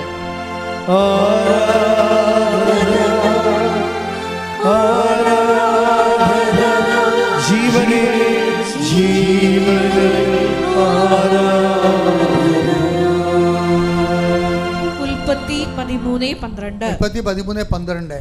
അബ്രാം കാനാൻ ദേശത്ത് താമസമാക്കി. പറഞ്ഞേ. അബ്രാം കാനാൻ ദേശത്ത് താമസമാക്കി. ലോത്ത് സമതലത്തിലെ നഗരങ്ങളിലും വസിച്ചു. ലോത്ത് സമതലത്തിലെ നഗരങ്ങളിലും വസിച്ചു. അവൻ സോദോമിനടുത്ത് കൂടാരമടിച്ചു. അവൻ സോദോമിനടുത്ത് കൂടാരമടിച്ചു. അതായിരുന്നു ലോത്തിനെ പറ്റിയൊരു അബദ്ധം. ലോത്തിൻ്റെ സ്പിരിച്വാലിറ്റി ഡയറക്റ്റ് ആകാൻ കാരണം അതാ. നമ്മുടെ സബ്ജക്റ്റ് എന്താണ്? ക്വാളിറ്റേറ്റീവ് സ്പിരിച്വാലിറ്റിയാണ്. ക്വാളിറ്റി ഓഫ് സ്പിരിച്വാലിറ്റി, ആധ്യാത്മികതയുടെ ഗുണനിലവാരം. അബ്രഹാത്തിൻ്റെയും ലോത്തും ഒരേ സ്ഥലത്ത് വസിക്കുന്ന ആൾക്കാരാണെങ്കിലും രണ്ട് സ്പിരിച്വാലിറ്റിയാണ്. അതെന്താണ്? നിങ്ങൾ കൂടാരം അടിക്കുന്ന സ്ഥലവുമായിട്ട് ബന്ധപ്പെട്ടാണ് സ്പിരിച്വാലിറ്റി നിൽക്കുന്നത്. ആരുമായിട്ട് കൂട്ടുകൂടുന്നു, അതാണ് പ്രശ്നം. എബ്രാഹാം എവിടെ? കർത്താവിൻ്റെ കാനാൻ ദേശത്തിൻ്റെ അരികിലാണ് കൂടാരം അടിക്കുന്നത്. ലോത്ത് എവിടെയും? സ്വർഗഭോഗികളും പുരുഷ ലൈംഗികതയുള്ളവരും സ്ത്രീകൾ ലൈംഗികതയുള്ള മ്ലേച്ഛന്മാരുടെ കൂടെയാണ് കൂടാരം അടിച്ചിരിക്കുന്നത്. നിങ്ങളുടെ കൂട്ടുകാരും മ്ലേച്ഛന്മാരാണെങ്കിൽ നിങ്ങളുടെ സ്പിരിച്വാലിറ്റിയിൽ ഡയലൂഷൻ ഉണ്ടാവും, ക്വാളിറ്റേറ്റീവ് ചേഞ്ച് ഉണ്ടാവും, ക്വാളിറ്റേറ്റീവായിട്ട് ഗുണനിലവാരം കുറഞ്ഞു പോകും. ഒന്നുകിൽ നിങ്ങൾ ഉടമ്പടി ഉപേക്ഷിക്കണം, ദൈവമായിട്ടുള്ള ബന്ധം ഉപേക്ഷിക്കണം, അല്ലെങ്കിൽ അവരുമായിട്ടുള്ള ബന്ധം ഉപേക്ഷിക്കണം. അവരെ വിട്ടുപോരൂ, അവർ അന്ധരെ നയിക്കുന്ന അന്ധരാണെന്ന് പറയുന്നില്ല. Take the blood of God. സ്തുതിക്കട്ടെ. ഹല്ലേലൂയ ഹല്ലേലൂയ ഹല്ലേലൂയ ഹല്ലേലൂയ. യേശുവേ നന്ദി. ഹല്ലേലൂയ ഹല്ലേലൂയ ഹല്ലേലൂയ ഹല്ലേലൂയ ഹല്ലേലൂയ ഹല്ലേലൂയ. യേശുവേ ആരാധന ആരാധന ആരാധന. യേശുവേ നന്ദി. മഹത്വം മഹത്വം. മത്തായി 15:14. മത്തായി 15:14. അവരെ വിട്ടേക്കൂ, അവരെ വിട്ടേക്കൂ, അവർ അന്ധരെ നയിക്കുന്ന അന്ധരാണ്. അവർ അന്ധരെ നയിക്കുന്ന അന്ധരാണ്. അന്ധനെ നയിച്ചാൽ അന്ധനെ നയിച്ചാൽ ഇരുവരും കുഴിയിൽ വീഴും. ഇരുവരും കുഴിയിൽ വീഴും. അപ്പം നിങ്ങൾ ഉടമ്പടി എടുക്കാൻ തീരുമാനിച്ചു കഴിഞ്ഞാൽ പിന്നെ ഉടമ്പടിക്കെതിരെയുള്ള ശത്രുക്കളെ ഒഴിവാക്കി കളയണം. അല്ലെങ്കിൽ അവർ നിങ്ങളെ ഉടമ്പടി ജീവിക്കാൻ അനുവദിക്കത്തില്ല. അവരവരുടെ രീതിയിലേക്ക് നിങ്ങളെ കൊണ്ടുപോകും. അവരുടെ വൃത്തികേടുകളും ദ്വയാർത്ഥങ്ങളും ഇതിലൊന്നും കഥയില്ലടാ, ഇതിങ്ങനെയാടാ എന്നൊക്കെ പറയും. അതോടുകൂടി നിങ്ങൾക്ക് പ്രാർത്ഥിക്കാനോ ദൈവദൃശ്യന് വിശുദ്ധിയോടെ ജീവിക്കാനോ ദൈവത്തിന് സാക്ഷ്യം വഹിക്കാനുള്ള നിങ്ങളുടെ കലിബറ് ക്രമേണ ശക്തി കുറഞ്ഞു പോകും. അതുവഴി ദൈവമായിട്ടുള്ള ബന്ധവും കുറയും. അൽഫോൻസ ക്വാളിറ്റേറ്റീവ് സ്പിരിച്വാലിറ്റിയുടെ ആളാണ്. അവൾക്ക് ശേഷം ആണ് അവൾ ഇത് കോൺട്രാക്റ്റ് പുതുക്കി കഴിഞ്ഞ് 10 ദിവസം കഴിഞ്ഞിട്ടാണ് ഹോസ്പിറ്റൽ നിയമം വന്നപ്പോഴാണ് അക്കോമഡേഷൻ അലവൻസ് പിന്നീടുള്ളവർക്കെല്ലാം അലവ് ചെയ്തത്. അവൾക്ക് ചിലർ ദുഃഖം തോന്നി. പക്ഷേ അവൾ പറഞ്ഞു, എനിക്ക് അമ്മയുമായിട്ടൊരു റിലേഷൻസ് ഉണ്ടല്ലോ. അപ്പം നിയമം ഇങ്ങനെയാണ്, എൻ്റെ ടൈം വരെ ഹോസ്പിറ്റലിൽ തെറ്റൊന്നും ചെയ്തിട്ടില്ല, പക്ഷേ എൻ്റെ അമ്മ വിചാരിച്ചാൽ എനിക്ക് അക്കോമഡേഷൻ അലവൻസ് കിട്ടും. അത് ഹോസ്പിറ്റലുകാരല്ല തീരുമാനിക്കുന്നത്. എനിക്ക് ദൈവമായിട്ട് എൻ്റെ ബന്ധം കൊണ്ട് ആരാണ് എൻ്റെ കാര്യം തീരുമാനിക്കുന്നത്? എൻ്റെ കാര്യം തീരുമാനിക്കേണ്ടത് അമ്മയാണ് തീരുമാനിക്കുന്നത്. അതാണ് റിലേഷൻസ് എന്ന് പറയുന്നത്. അങ്ങനെ പറയാൻ കഴിയണം. അവർ പറഞ്ഞു, അമ്മേ അങ്ങനെയാണെങ്കിൽ ഞങ്ങളുടെ അപേക്ഷ വെക്കട്ടെ. അപ്പോൾ അവൾക്കൊരു പോസിറ്റീവ് ഇത് കിട്ടി, നീ കൊണ്ട് വെക്കാൻ പറഞ്ഞു. അങ്ങനെ നടക്കാത്ത കാര്യത്തിന് കൊണ്ടുപോയി അമ്മ പറഞ്ഞെന്നും പറഞ്ഞുകൊണ്ട് അപേക്ഷ വെച്ചിരിക്കുകയാണ്. എനിക്ക് ക്വാളിറ്റേറ്റീവ് അലവൻസ് വേണമെന്നും പറഞ്ഞുകൊണ്ട്. അപ്പോൾ അവർ പറഞ്ഞ്, നിങ്ങൾക്ക് ഈ നിയമങ്ങളൊന്നും അറിയാൻ പറ്റില്ല, നിങ്ങൾക്ക് ഇത്രയും ബുദ്ധിയില്ല, നിങ്ങളുടെ സെക്ഷനല്ല, ആ ടൈം കഴിഞ്ഞു. നിങ്ങളുടെ സെക്ഷൻ ഉള്ളവർക്ക് ആർക്കും നിങ്ങൾക്ക് മാത്രമല്ല, ആർക്കും കൊടുത്തിട്ടില്ല, 3-4 പേർക്ക് കൊടുത്തിട്ടില്ല അക്കോമഡേഷൻ അലവൻസ്. പിന്നെ നിങ്ങൾ മാത്രം കൊണ്ട് നിന്നെ അപേക്ഷ വെക്കണത് എന്തിനാണ്? നിങ്ങൾ ഹോസ്പിറ്റലിനെ പറ്റിക്കാൻ നടക്കുകയാണോ എന്നേക്ക്. അങ്ങനെ അവർ റാഷായിട്ട് സംസാരിക്കും. റാഷ് വെച്ചാൽ ഇവർ ചെയ്തത് വേണമെങ്കിൽ അത് 4 പേർക്ക് കൂടി ചെയ്യാമല്ല, ഇവർക്ക് മാത്രം ചെയ്തത് എന്താണെന്നൊക്കെയാണുള്ള ഹോസ്പിറ്റലിന് ഒരു കൺഫ്യൂഷൻ. അല്ല, അവർ ഹോസ്പിറ്റലിൽ നിന്ന് തെറ്റില്ല, അതാണ് വിഷയം. ഇവിടെ കയ്യിൽ നിന്ന് തെറ്റില്ല, പക്ഷേ അക്കോമഡേഷൻ അലവൻസ് ഇവളിനേക്കാൾ സീനിയോറിറ്റി കുറഞ്ഞ ആൾക്കാർക്ക് കിട്ടുന്നുണ്ട് അവിടെ. അപ്പോൾ സ്വാഭാവികം ഇവയ്ക്കും കിട്ടേണ്ടതല്ലേ? അപ്പം പിന്നെ അമ്മയുടേതല്ലേ ഹോസ്പിറ്റലെന്ന് പറഞ്ഞുകൊണ്ട് നീ അമ്മയുമായിട്ട് ബന്ധമുണ്ടായാൽ എല്ലാം അമ്മയുടെ ആണെന്ന് നമുക്ക് മനസ്സിലാകും. അത് നിങ്ങൾക്ക് കുറച്ച് കഴിയുമ്പോൾ മനസ്സിലായിക്കോളൂ. കാര്യം ഇതാ നിൻ്റെ അമ്മയെന്ന് പറഞ്ഞപ്പോൾ തന്നെ ലോകത്തിലുള്ള എല്ലാ വിഷയവും ഈശോ അമ്മയുടെ അണ്ടറിലാക്കിയില്ലേ? അത് ബോധമുള്ളവർക്ക് മനസ്സിലാകും. ഇതാ നിൻ്റെ അമ്മയെന്ന് പറഞ്ഞപ്പോൾ തന്നെ മനുഷ്യൻ്റെ ജീവിത പ്രശ്നങ്ങളും എല്ലാം ഈശോ അന്തിമ തീരുമാനം നിൻ്റെ ചോരെ കിടന്ന് പ്രമാണം എഴുതി അമ്മയുടെ പേരിലാക്കി കളഞ്ഞില്ലേ? സ്വത്ത് അമ്മയുടെ പേരിലല്ലേ ഇരിക്കണത്.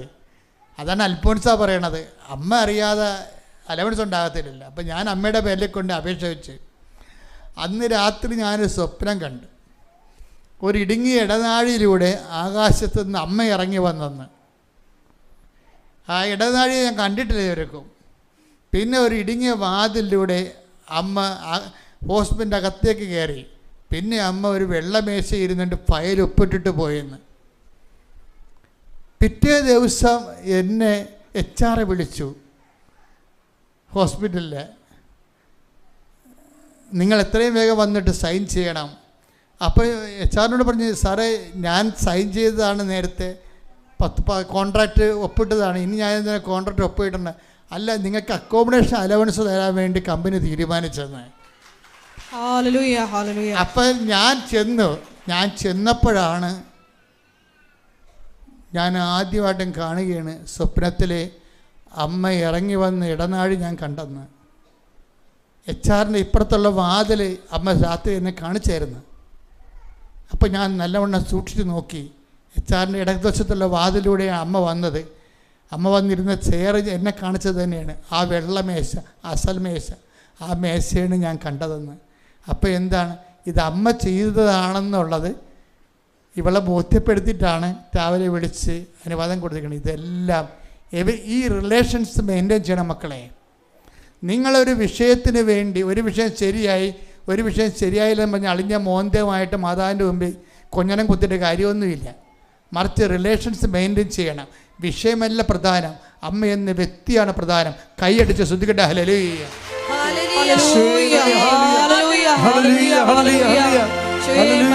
ആത്മബന്ധത്തിന്റെ ആഴങ്ങളിലേക്ക് ഈ ആരാധനയിലൂടെ ഞങ്ങളെ വളർത്തണമേ, ഉയർത്തണമേ.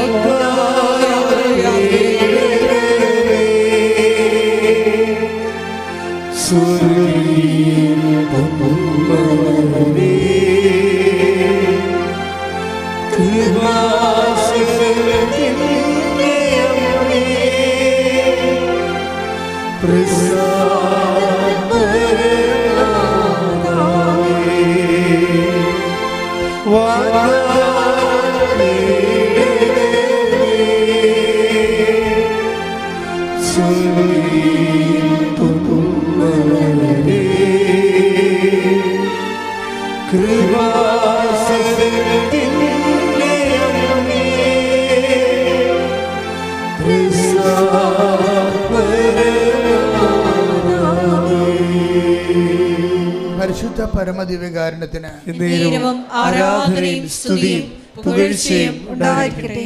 അപ്പോൾ നമ്മുടെ മുമ്പിലുള്ള ഒരു തിരഞ്ഞെടുപ്പ് എന്താണ്? ശരിക്കും കളങ്കമില്ലാത്ത ഒരു പ്രവൃത്തി.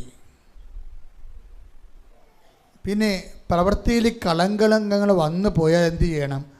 കുഞ്ഞാടിൻ്റെ രക്തത്തിൽ കഴുകണം. കുഞ്ഞാടിൻ്റെ രക്തം എന്ന് പറഞ്ഞാൽ എന്താണ്? കർത്താവിൻ്റെ സഹനമാണ്. കർത്താവിൻ്റെ സഹനം എന്ന് പറഞ്ഞാൽ എന്താ? ഇന്നത്തെ കാലത്ത് നമ്മൾ അനുഭവിക്കുന്ന ഞെരുക്കങ്ങളാണ്, ഇല്ലേ? നമ്മൾ അനുഭവിക്കുന്ന രോഗങ്ങൾ, ഞെരുക്കങ്ങൾ, ഒറ്റപ്പെടലുകൾ, മറ്റ് പ്രയാസങ്ങളെയെല്ലാം എന്തു ചെയ്യണം? നീ കർത്താവിൻ്റെ ഞെരുക്കങ്ങളോട് ചേർത്ത് വെച്ചുകൊണ്ട് ദൈവനാമത്തെ മഹത്വപ്പെടുത്തണം. അതിന് മറ്റുള്ളവരെ കുറ്റം പറയരുതതിൻ്റെ പേരിൽ. ഇനി നിനക്ക് തന്നെ എതിരെ ചെയ്തിട്ടുള്ള മറ്റുള്ളവരുടെ പലതരത്തിലുള്ള ഏഷണി പ്രയോഗങ്ങൾ, തിന്മ പ്രവർത്തനങ്ങൾ, അതിന് പ്രതികാരം ചോദിക്കാൻ നീ പോകരുത്. നീ എന്തു ചെയ്യണം? അമ്മയെപ്പോലെ ശാന്തമാകണം.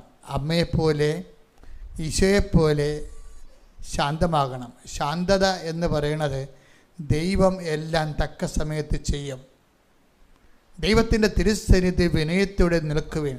Take the word of God. Hallelujah. Hallelujah. Hallelujah. Hallelujah. യേശുവേ നന്ദി. Hallelujah. Hallelujah. Hallelujah. Hallelujah. Hallelujah. യേശുവേ ആരാധന ആരാധന. Hallelujah. Hallelujah.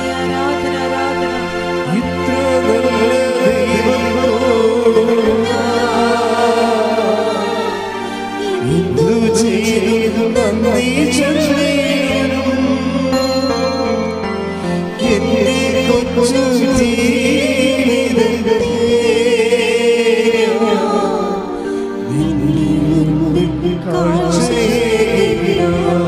നല്ല ദൈവത്തോട് ഒരുമിച്ച് എല്ലാവരും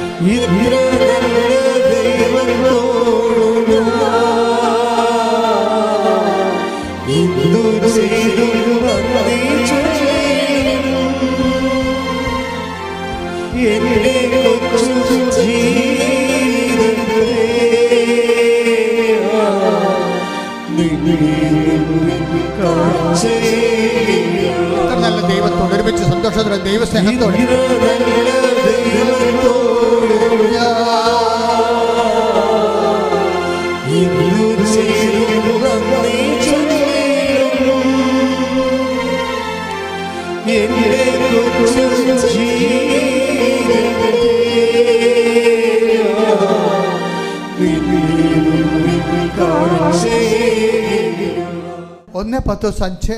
ദൈവത്തിന്റെ ശക്തമായ കരത്തിൻ കീഴിൽ ശക്തമായ കരത്തിന്റെ കീഴിൽ നിങ്ങൾ താഴ്മയോടെ നിൽക്കുവിൻ. അവിടുന്ന് തക്ക സമയത്ത് നിങ്ങളെ ഉയർത്തിക്കൊള്ളും. അപ്പോൾ മനുഷ്യന്മാര് ഉയർത്താൻ വേണ്ടി ആണ് എല്ലാവരും മനുഷ്യന്മാരെ തടവിയും സ്വാപ്പിട്ടും വെള്ളം മേടിച്ച് കൊടുത്തൊക്കെ നടക്കണത്, അല്ലേ? ഞാൻ പണ്ട് കടലോരത്ത് ജോലി ചെയ്യുമ്പോൾ ശനിയാഴ്ച പാട് ഈ ശ്രാങ്കന്മാർ ഈ കടലിലെ വെള്ളമെല്ലാം പോയി വെഞ്ചരിക്കുമായിരുന്നു 10 കൊല്ലത്തോളം. അപ്പോൾ ഈ ശനിയാഴ്ച ഒരു പരിപാടിയുണ്ട്. ഈ സ്രാങ്കിൻ്റെ കൂടെ കടലിൽ വെള്ളത്തിൽ പോണവരൊക്കെ നിൽക്കുമ്പോൾ ചില ആൾക്കാരൊക്കെ സ്രാങ്ക് സുഖിപ്പിക്കേണ്ടി വരും. എങ്ങനെ? വെള്ളം മേടിച്ച് കൊടുത്ത് സുഖിപ്പിക്കണം. അല്ലെങ്കിൽ എന്താ പറയുക, തിങ്കളാഴ്ച ഒരു വെള്ളത്തിൽ കയറത്തില്ല. പണ്ട് ആൾക്കാർ തിങ്കളാഴ്ച വെള്ളത്തിൽ കയറാൻ ഇരിക്കത്തുള്ളായിരുന്നു. ഇപ്പം ഈ എല്ലാ ആർട്ടിസ്റ്റൻസും ജോലിക്കാരും ഹാങ് ഓവർ കൊണ്ട് തിങ്കളാഴ്ച കയറണില്ല, ചൊവ്വാഴ്ചയും ബുധനാഴ്ചയൊക്കെ കയറുന്ന ആൾക്കാർ. അപ്പോൾ നേരത്തെ അവർ വള്ളത്തിൽ കയറാനും പണിസ്ഥലത്ത് വരാൻ വേണ്ടി കോൺട്രാക്ടർമാർ എന്താ ചെയ്യണത്? അവരെ കുടിപ്പിക്കും. അപ്പോൾ എന്താ പ്രശ്നം എന്ന് വെച്ച് കഴിഞ്ഞാൽ അവരെ നമ്മൾ ഉയർത്തുകയാണ്, കുടിപ്പിച്ചുയർത്തുകയാണ്. എന്താ കാര്യം? അവരെ ഉയർത്തിയില്ലെങ്കിൽ നമ്മുടെ വള്ളത്തിൽ അവർ കയറത്തില്ല, പണിപ്പാട്ടിൽ അവർ വരത്തില്ല, സമയത്ത് പണി തീർക്കത്തില്ല എന്നുള്ളതാണ്. ഉടമ്പടി ജീവിതം നമ്മളും ദൈവവും മാത്രമേ അതിനകത്തുള്ളൂ, വേറെ ഒരാളെ കക്ഷിയല്ല. അതിനകത്ത് മദ്യവും കക്ഷിയല്ല, വേറെ ആൾക്കാരെ സുഖിപ്പിക്കാനും നിൽക്കേണ്ട. നിങ്ങൾ മറ്റുള്ളവരെ ദൈവത്തെക്കാൾ ഉപരി സുഖിപ്പിക്കാൻ നിൽക്കുമെന്ന് ദൈവത്തിന് തോന്നിയാൽ ഉടമ്പടി പിന്നോട്ടടിക്കാൻ തുടങ്ങും. അത് ആ വചനം വായിച്ചേ. 1 പത്രോസ് 5:6 ദൈവത്തിന്റെ ശക്തമായ കരത്തിൻ കീഴിൽ. ദൈവത്തിന്റെ കരമെന്നല്ല പറയണത്. എന്താ? ദൈവത്തിന്റെ ശക്തമായ കരത്തിന്റെ കീഴിലെ നിങ്ങൾ താഴ്മയോടെ നിൽക്കുവിൻ. അവിടുന്ന് തക്ക സമയത്ത് നിങ്ങളെ ഉയർത്തിക്കൊള്ളും. അപ്പം എനിക്ക് ദൈവം എന്നെ ഉയർത്തിയാൽ മതി എന്ന തീരുമാനം ആദ്യം എടുക്കണം. മനുഷ്യന്മാരൊക്കെ കാണുന്നവരെല്ലാം നിങ്ങളെ ഉയർത്തണം എന്ന് പറയുമ്പോഴാണ് അവരുടെ കാര്യം പിടിക്കേണ്ടി വരുന്നത്. കാണുന്നവരെല്ലാം നിങ്ങളെ ഉയർത്തണം എന്ന് പറയുമ്പോൾ തീർച്ചയായിട്ടും വേറെ ദൈവം അറിയാതെ ഉയർക്കും. അതെങ്ങനെയാണ് സംഭവം? ഞാൻ ഇടയ്ക്ക് നിങ്ങളോട് പറഞ്ഞിട്ടുണ്ട്, നിങ്ങൾക്ക് ആരെങ്കിലും ഫ്രീ വിസ തരാമെന്ന് പറഞ്ഞാൽ പിന്നെ നിങ്ങളെ ഞായറാഴ്ച കുർബാനയും മുടക്കി അയാളെ കാണാൻ പോകും. തീർന്നില്ല പരിപാടി. എന്താ കാര്യം? അങ്ങേരെ 2 ദിവസമേ നാട്ടിൽ ഉണ്ടാകത്തുള്ളൂ. അതുകൊണ്ട് അങ്ങനെ പോയി കണ്ടില്ലെങ്കിൽ അത് കിട്ടത്തില്ല. അതുകൊണ്ട് ഞായറാഴ്ച കുർബാനയും മുടക്കി അങ്ങനെ കാണാൻ വേണ്ടി കോതമംഗലത്താ കോട്ടയത്താ തൃശ്ശൂരാ നിങ്ങൾ പോകും. അപ്പം തന്നെ ഓർക്കുക, അയാളെക്കൊണ്ട് നേടാവുന്ന നേട്ടങ്ങൾ നിങ്ങളെ സ്വയമായിട്ട് നശിപ്പിച്ച് കളയും. എന്താ കാര്യം? ഞായറാഴ്ച കുർബാനയും മുടക്കിക്കൊണ്ട് വേറെ ഒരു ദൈവത്തെ സൃഷ്ടിച്ചു. ഞാനല്ലാതെ കൽപ്പന എന്താണ്? ഞാനല്ലാതെ മറ്റൊരു ദൈവം നിങ്ങൾക്കുണ്ട്. അപ്പോൾ വേറെ ദൈവമായിപ്പോയി. ഇങ്ങനെ വേറെ ദൈവത്തിൻ്റെ സ്ഥാനത്ത് വേറെ സംഭവങ്ങൾ പലത് വരും. വേറെ ദൈവത്തിൻ്റെ സ്ഥാനത്ത് എപ്പോഴും അപര ദൈവങ്ങളെ, അതർ ഗോഡ്സിനെ കുറിച്ച് എപ്പോഴും നമുക്ക് നല്ല വിശ്വാസ മുന്നേറ്റം നടത്താൻ ഉദ്ദേശിക്കുന്നവർ അതർ ഗോഡ്സ്, വേറെ ദൈവത്തെക്കുറിച്ച് എപ്പോഴും നമുക്ക് ഒരു ധാരണ ഉണ്ടാകണം. അതർ ഗോഡിന് നമ്മൾ വെച്ചുപൂജ ഉണ്ടെങ്കിൽ അത് സ്വർണ്ണമാകാം, പള്ളിയാകാം, സ്വർണ്ണമാകാം, പറമ്പാകാം, പാർട്ടിയാകാം, അയൽക്കൂട്ടമാകാം, പാർട്ടി സമ്മേളനമാകാം, ഏരിയ കമ്മിറ്റിയാകാം. ഇങ്ങനെയുള്ള കമ്മിറ്റികളൊക്കെ ഇവന്മാർ വെക്കണം എപ്പോഴാണ്? ഞായറാഴ്ചയാണ് വെക്കണത്. കുർബാനയ്ക്ക് പോകുന്ന സമയത്താണ് വെക്കണത് അല്ലേ? അപ്പോൾ ചില കുടിച്ചിപ്പട്ടികൾ ദൈവത്തെ മറന്നുകൊണ്ട് ഓടിപ്പോയി സമ്മേളനത്തിൽ പോയി കുത്തിയിരിക്കും. അപ്പോൾ തന്നെ നിൻ്റെ കാര്യത്തിൽ തീരുമാനമാവും. നീ അതുകൊണ്ട് ഉണ്ടാക്കണ കാര്യങ്ങളെല്ലാം നിൻ്റെ കാലത്ത് തന്നെ മണ്ണടിയണ കാണാൻ നിനക്ക്. ദൈവമായിട്ട് ഡീൽ ഓർ നോട്ട് ഡീലേ പറ്റത്തുള്ളൂ, അഡ്ജസ്റ്റ്മെൻ്റ് ഇല്ല. Deal or not deal. നിങ്ങൾ ഓർക്കണം, ഈ ആഴ്ച പോകണ്ട, അടുത്ത ആഴ്ച പോയാൽ മതിയല്ലോ, ഇനി ഞായറാഴ്ച വരുമല്ലോ. പക്ഷെ പറ്റത്തില്ല. Deal or not deal. You cannot step into a river twice. ഒഴുകിപ്പോകുന്ന നദിയിൽ നിനക്ക് 2 പ്രാവശ്യം കാലെടുത്ത് വെക്കാൻ പറ്റത്തില്ലെന്ന്. എന്താ കാര്യം? ആ നദി ഒഴുകിപ്പോയി. കഴിഞ്ഞ ഞായറാഴ്ച നിനക്ക് മിസ്സായ it is miss forever. ഒരു ഞായറാഴ്ച നിനക്ക് കുർബാന മിസ്സായാൽ that is missed forever. തീർന്നു. ഇനി അത് തിരിച്ചു വരത്തില്ല. നീ ഇങ്ങനെ ഉടായ്പായിട്ട് 2 കുർബാനയെ കണ്ട് കോമ്പൻസേറ്റ് ചെയ്യാമെന്നൊക്കെ വിചാരിക്കുക. അത് നിൻ്റെ തട്ടിപ്പാണ്, തരികിട പരിപാടിയാണ് സംഭവം. ചില സമയത്ത് ഞായറാഴ്ച ചില വിഷയങ്ങൾ കൊണ്ട് സഭ ചില സ്ഥലത്ത് ശനിയാഴ്ച സന്ധ്യയ്ക്ക് കുർബാന കൂടാൻ അനുവാദം കൊടുത്തിട്ടുണ്ട്. അത് സ്ഥിരം കലാപരിപാടി ആക്കരുത്. അപ്പോൾ ദൈവത്തിന് അറിയാം കർത്താവിൻ്റെ ദിവസം ശനിയാഴ്ചയാണ്, അല്ല അത് ഞായറാഴ്ചയാണ്. കഴിഞ്ഞ ദിവസങ്ങളിലൊക്കെ നടന്ന സാക്ഷ്യങ്ങൾ പറഞ്ഞില്ലേ? നന്ദനയുടെ സാക്ഷ്യം കേട്ടാൽ മനസ്സിലാവും. നന്ദന പറഞ്ഞ ഞായറാഴ്ച വരുമ്പോൾ ഞാനും അപ്പനും അമ്മയും ചേട്ടനും കൂടി ആങ്ങളെയും കൂടി ഒരുങ്ങി പള്ളിയിൽ പോകും. ഞായറാഴ്ച കർത്താവ് വരുന്ന ദിവസമാണ്. കർത്താവ് നമുക്ക് വേണ്ടി പീഡ അനുഭവിച്ചു, മരിച്ചു, ദൈവപിതാവ് അവൻ ഉയർത്തെഴുന്നേൽപ്പിച്ചു. അവൻ നമുക്ക് വേണ്ടി കുർബാന സ്ഥാപിച്ചു. ആ കുർബാനയിലൂടെ അവൻ നമ്മുടെ അടുത്തേക്ക് വരുന്നു. നന്ദന പറയുമ്പോൾ കണ്ണ് നിറഞ്ഞു പോകും. 5 മാസം മാത്രമാണ് വിശ്വാസത്തിൽ അവൾ വളർന്നത്. അവൾ എന്തുമാത്രം പഠിച്ചിരിക്കുന്നു, ദൈവം അവളെ എന്തുമാത്രം പഠിപ്പിച്ചിരിക്കുന്നു. ഇങ്ങനെ പുതിയ ആൾക്കാരാണ് ഇന്നത്തെ വിശ്വാസത്തിൻ്റെ ഏറ്റവും വലിയ ത്രെട്ടെന്ന് പറയുന്നത്. കഴിഞ്ഞ കാലങ്ങളിൽ നീ ദൈവത്തെ മറന്നും ദൈവത്തിൻ്റെ അംഗീകരിക്കുന്നതിന് അത് പോരായ്മയെ കരുതിക്കൊണ്ട് ചത്തദൈവങ്ങളെയും കള്ളദൈവങ്ങളെയും ആരാധിച്ച് നടന്നു. നീ അതിൻ്റെ പിന്നിൽ ദൈവം അല്ലാത്തതിനൊക്കെ ആരാധിച്ചു. സ്വർണം, പറമ്പ്, ബന്ധങ്ങൾ, സ്വന്തങ്ങൾ, അതിനെല്ലാം ദൈവത്തെയൊക്കെ പ്രാധാന്യം. Take the U turn. അവൻ തിരിച്ച് നമ്മളൊരു യു ടേൺ എടുക്കേണ്ടി വരും. എന്താ കാര്യം? ഡീൽ ഓർ നോട്ട് ഡീലാണ്. ഇടയ്ക്കൊരു അഡ്ജസ്റ്റ്മെൻ്റ് ഇല്ല, കോമ്പൻസേഷനും ഇല്ല. അതുകൊണ്ട് അനുതാപം എന്ന് പറയുന്നത് സ്മാർട്ട് സ്പിരിച്വാലിറ്റിയുടെ ഭാഗമാണ്. ഉടമ്പടി ഒരു പ്രൊഫഷണൽ സ്പിരിച്വാലിറ്റിയാണത്. അതിൻ്റെ അകത്ത് 3 ഘടകങ്ങൾ നമുക്കുണ്ട്. ഇത്രയും ആൾക്കാർ, ആയിരക്കണക്കിന് മനുഷ്യർ ഇതിനകം കുറഞ്ഞ കാലം കൊണ്ട് ഇത്രയും വലിയ ജീവിതാനുഭവം നേടിയെങ്കിൽ ഉടമ്പടി എന്തോ ഒരു എക്സ്പെർട്ടൈസേഷനുള്ള സ്ഥലമാണ്. എക്സ്പെർട്ടേഷൻ ഉണ്ട്, പ്രൊഫഷണലിസം ഉണ്ട്, അതുപോലെ തന്നെ അതിൻ്റെ സ്മാർട്ട്നെസ് ഉണ്ട്. കാര്യം എല്ലാ ജനങ്ങൾക്കും എല്ലാ തരത്തിലും ഫ്രഷ് ഹാൻഡ്സിനും പഴയ ആൾക്കാർക്കും എല്ലാം മരമറിഞ്ഞ് കൊടിയിടാവുന്ന, കൃത്യമായിട്ട് ഷാർപ്പ് ഷൂട്ട് ചെയ്യാവുന്ന അത്രയും തന്നെ നമ്മൾ ഇൻവെസ്റ്റ് ചെയ്യുന്നതിൻ്റെ അതേ രീതിയിൽ നമുക്ക് ഏണിംഗ് ഉള്ള ഏറ്റവും വലിയൊരു പ്രോജക്റ്റാണിത്. നിക്ഷേപത്തിൻ്റെ ഒരു പ്ലാൻ തന്നെയാണ് ശരിക്കും പറഞ്ഞ ഉടമ്പടി എന്ന് പറയുന്നത്. അതൊന്ന് വൃത്തിയും മെനയുമായിട്ട് ചെയ്യാൻ വേണ്ടി നമുക്ക് കഴിഞ്ഞാൽ മതി. ഉടമ്പടി ഒരു സ്മാർട്ട് സ്പിരിച്വാലിറ്റി, അതുപോലെ ഉടമ്പടി ഒരു അതിൻ്റെ സ്വഭാവത്തിൽ തന്നെ അതിൻ്റെ എക്സ്പെർട്ടൈസേഷൻ, അതിൻ്റെ പ്രൊഫഷണലിസം, അതിൻ്റെ സ്മാർട്ട്നെസ്, ഇതെല്ലാം നമുക്ക് അടുത്തൊരു ദിവസം കാണാം. ദൈവം നിങ്ങളെ അനുഗ്രഹിക്കട്ടെ. എഴുന്നേൽക്കുക. ഒരു നിമിഷം ഈ അൾത്താരയിൽ സമർപ്പിച്ചുകൊണ്ട് പ്രാർത്ഥിക്കുന്നു. അവരുടെ കുടുംബത്തിലെ ഓരോ വിഷയങ്ങളെയും അവരായിരിക്കുന്ന ഇടങ്ങളെയും പ്രത്യേകമായിട്ട് ഞങ്ങൾ സമർപ്പിച്ച് പ്രാർത്ഥിക്കുന്നു. അവരിപ്പോൾ കടന്നുപോയിക്കൊണ്ടിരിക്കുന്ന വിധങ്ങളായ ജീവിത ദുരിതങ്ങളെ പരിശുദ്ധ അമ്മയുടെ മധ്യസ്ഥതയിൽ ഞങ്ങൾ പ്രത്യേകമായിട്ട് സമർപ്പിച്ച് പ്രാർത്ഥിക്കുന്നു.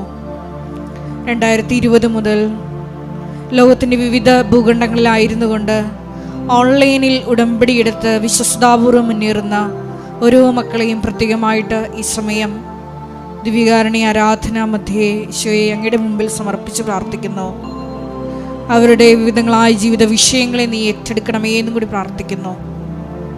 ലൈറ്റ് എ ക്യാൻഡിൽ പ്രയർ വഴിയായിട്ട് വിധങ്ങളായ ജീവിത ദുരന്തങ്ങളെ അഭിമുഖീകരിക്കുന്ന മക്കള് അനുദിനം ഓരോ സെക്കൻഡിലും ഈശോയെ ഈ ആലയത്തിലേക്ക് ദൈവമാതാവിൻ്റെ വലിയ കരുണയ്ക്കായി യാചിച്ചുകൊണ്ട് നിയോഗം സമർപ്പിച്ചിട്ടുണ്ട്. ആ ഓരോ മക്കളുടെയും മേല് ഈശോയെ സമയബന്ധിതമായിട്ടുള്ള വലിയ ദൈവിക ഇടപെടൽ ഉണ്ടാകണമേ എന്ന് ഞങ്ങൾ പ്രാർത്ഥിക്കുന്നു. അവർ ഡെയിലി ബ്രെഡ് പ്രാർത്ഥനയിലൂടെ ലക്ഷക്കണക്കിന് മക്കളാണ് തത്സമയം തങ്ങളുടെ വിവിധങ്ങളായ നൊമ്പരങ്ങളെ ഈ പരിശുദ്ധ അമ്മയുടെ മധ്യസ്ഥതയിൽ സമർപ്പിച്ച് പ്രത്യക്ഷീകരണത്തിൻ്റെ സാക്ഷികളാക്കി ഉയർത്തപ്പെടുവാൻ പ്രാർത്ഥിക്കുന്നത്. ആ ഓരോ മക്കളുടെയും കണ്ണുനീരിനെ നീ ഏറ്റെടുക്കണമേ എന്ന് ഞങ്ങൾ പ്രാർത്ഥിക്കുന്നു. വിവിധങ്ങളായ സമയങ്ങളിൽ ഈ മരിയൻ ഉടമ്പടി ധ്യാനത്തിൽ പങ്കെടുത്ത് പ്രാർത്ഥിക്കുന്ന മുഴുവൻ മക്കളെയും നിയോഗാർത്ഥം ഈ ശുശ്രൂഷ ലക്ഷ്യങ്ങളിലേക്ക് എത്തിക്കുവാൻ പരിശ്രമിക്കുന്ന ഓരോ മക്കളെയും ഈ അൾത്താരയിൽ സമർപ്പിച്ച് പ്രാർത്ഥിക്കുന്നു. അവരുടെ നിയോഗങ്ങളെ നീ ഏറ്റെടുക്കണമേ എന്ന് പ്രാർത്ഥിക്കുന്നു.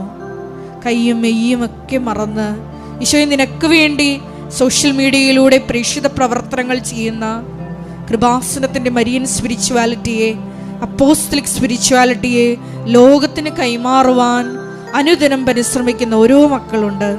ഈശോയെ അവരുടെ അയോഗ്യതകൾ നീ കണക്കിലെടുക്കാതെ അവരുടെ കാരുണ്യ പ്രേക്ഷിത പ്രവർത്തനങ്ങളുടെ യോഗ്യതയാൽ ഓരോ മക്കളെയും, മരിയൻ ഉടമ്പടിയെടുത്ത് പ്രാർത്ഥിക്കുന്ന ഓരോ മക്കളെയും പ്രത്യക്ഷീകരണത്തിൻ്റെ സാക്ഷികളാക്കി ഉയർത്തണമേ എന്ന് പ്രാർത്ഥിച്ചുകൊണ്ട് നമുക്ക് ഇരുകരങ്ങളെ ഉയർത്തി ശക്തമായി സ്തുതിക്കാം. Hallelujah, hallelujah. നിങ്ങൾ രോഗികളെ, പ്രത്യേകിച്ച് രോഗമുള്ളിടത്ത് കൈകൾ വെച്ചുകൊണ്ട് ദൈവതിരുസന്നിധിയിൽ നിങ്ങളുടെ രോഗങ്ങളെ പരിശുദ്ധ അമ്മ വഴി സമർപ്പിക്കേണ്ട സമയമാണ്.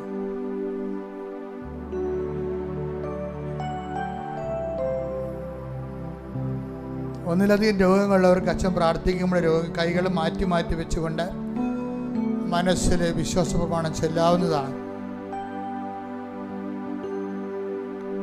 കർത്താവേ, നിന്റെ ഉന്നതമായ നാമത്തിന് സ്തോത്രം ചെയ്യുന്നു.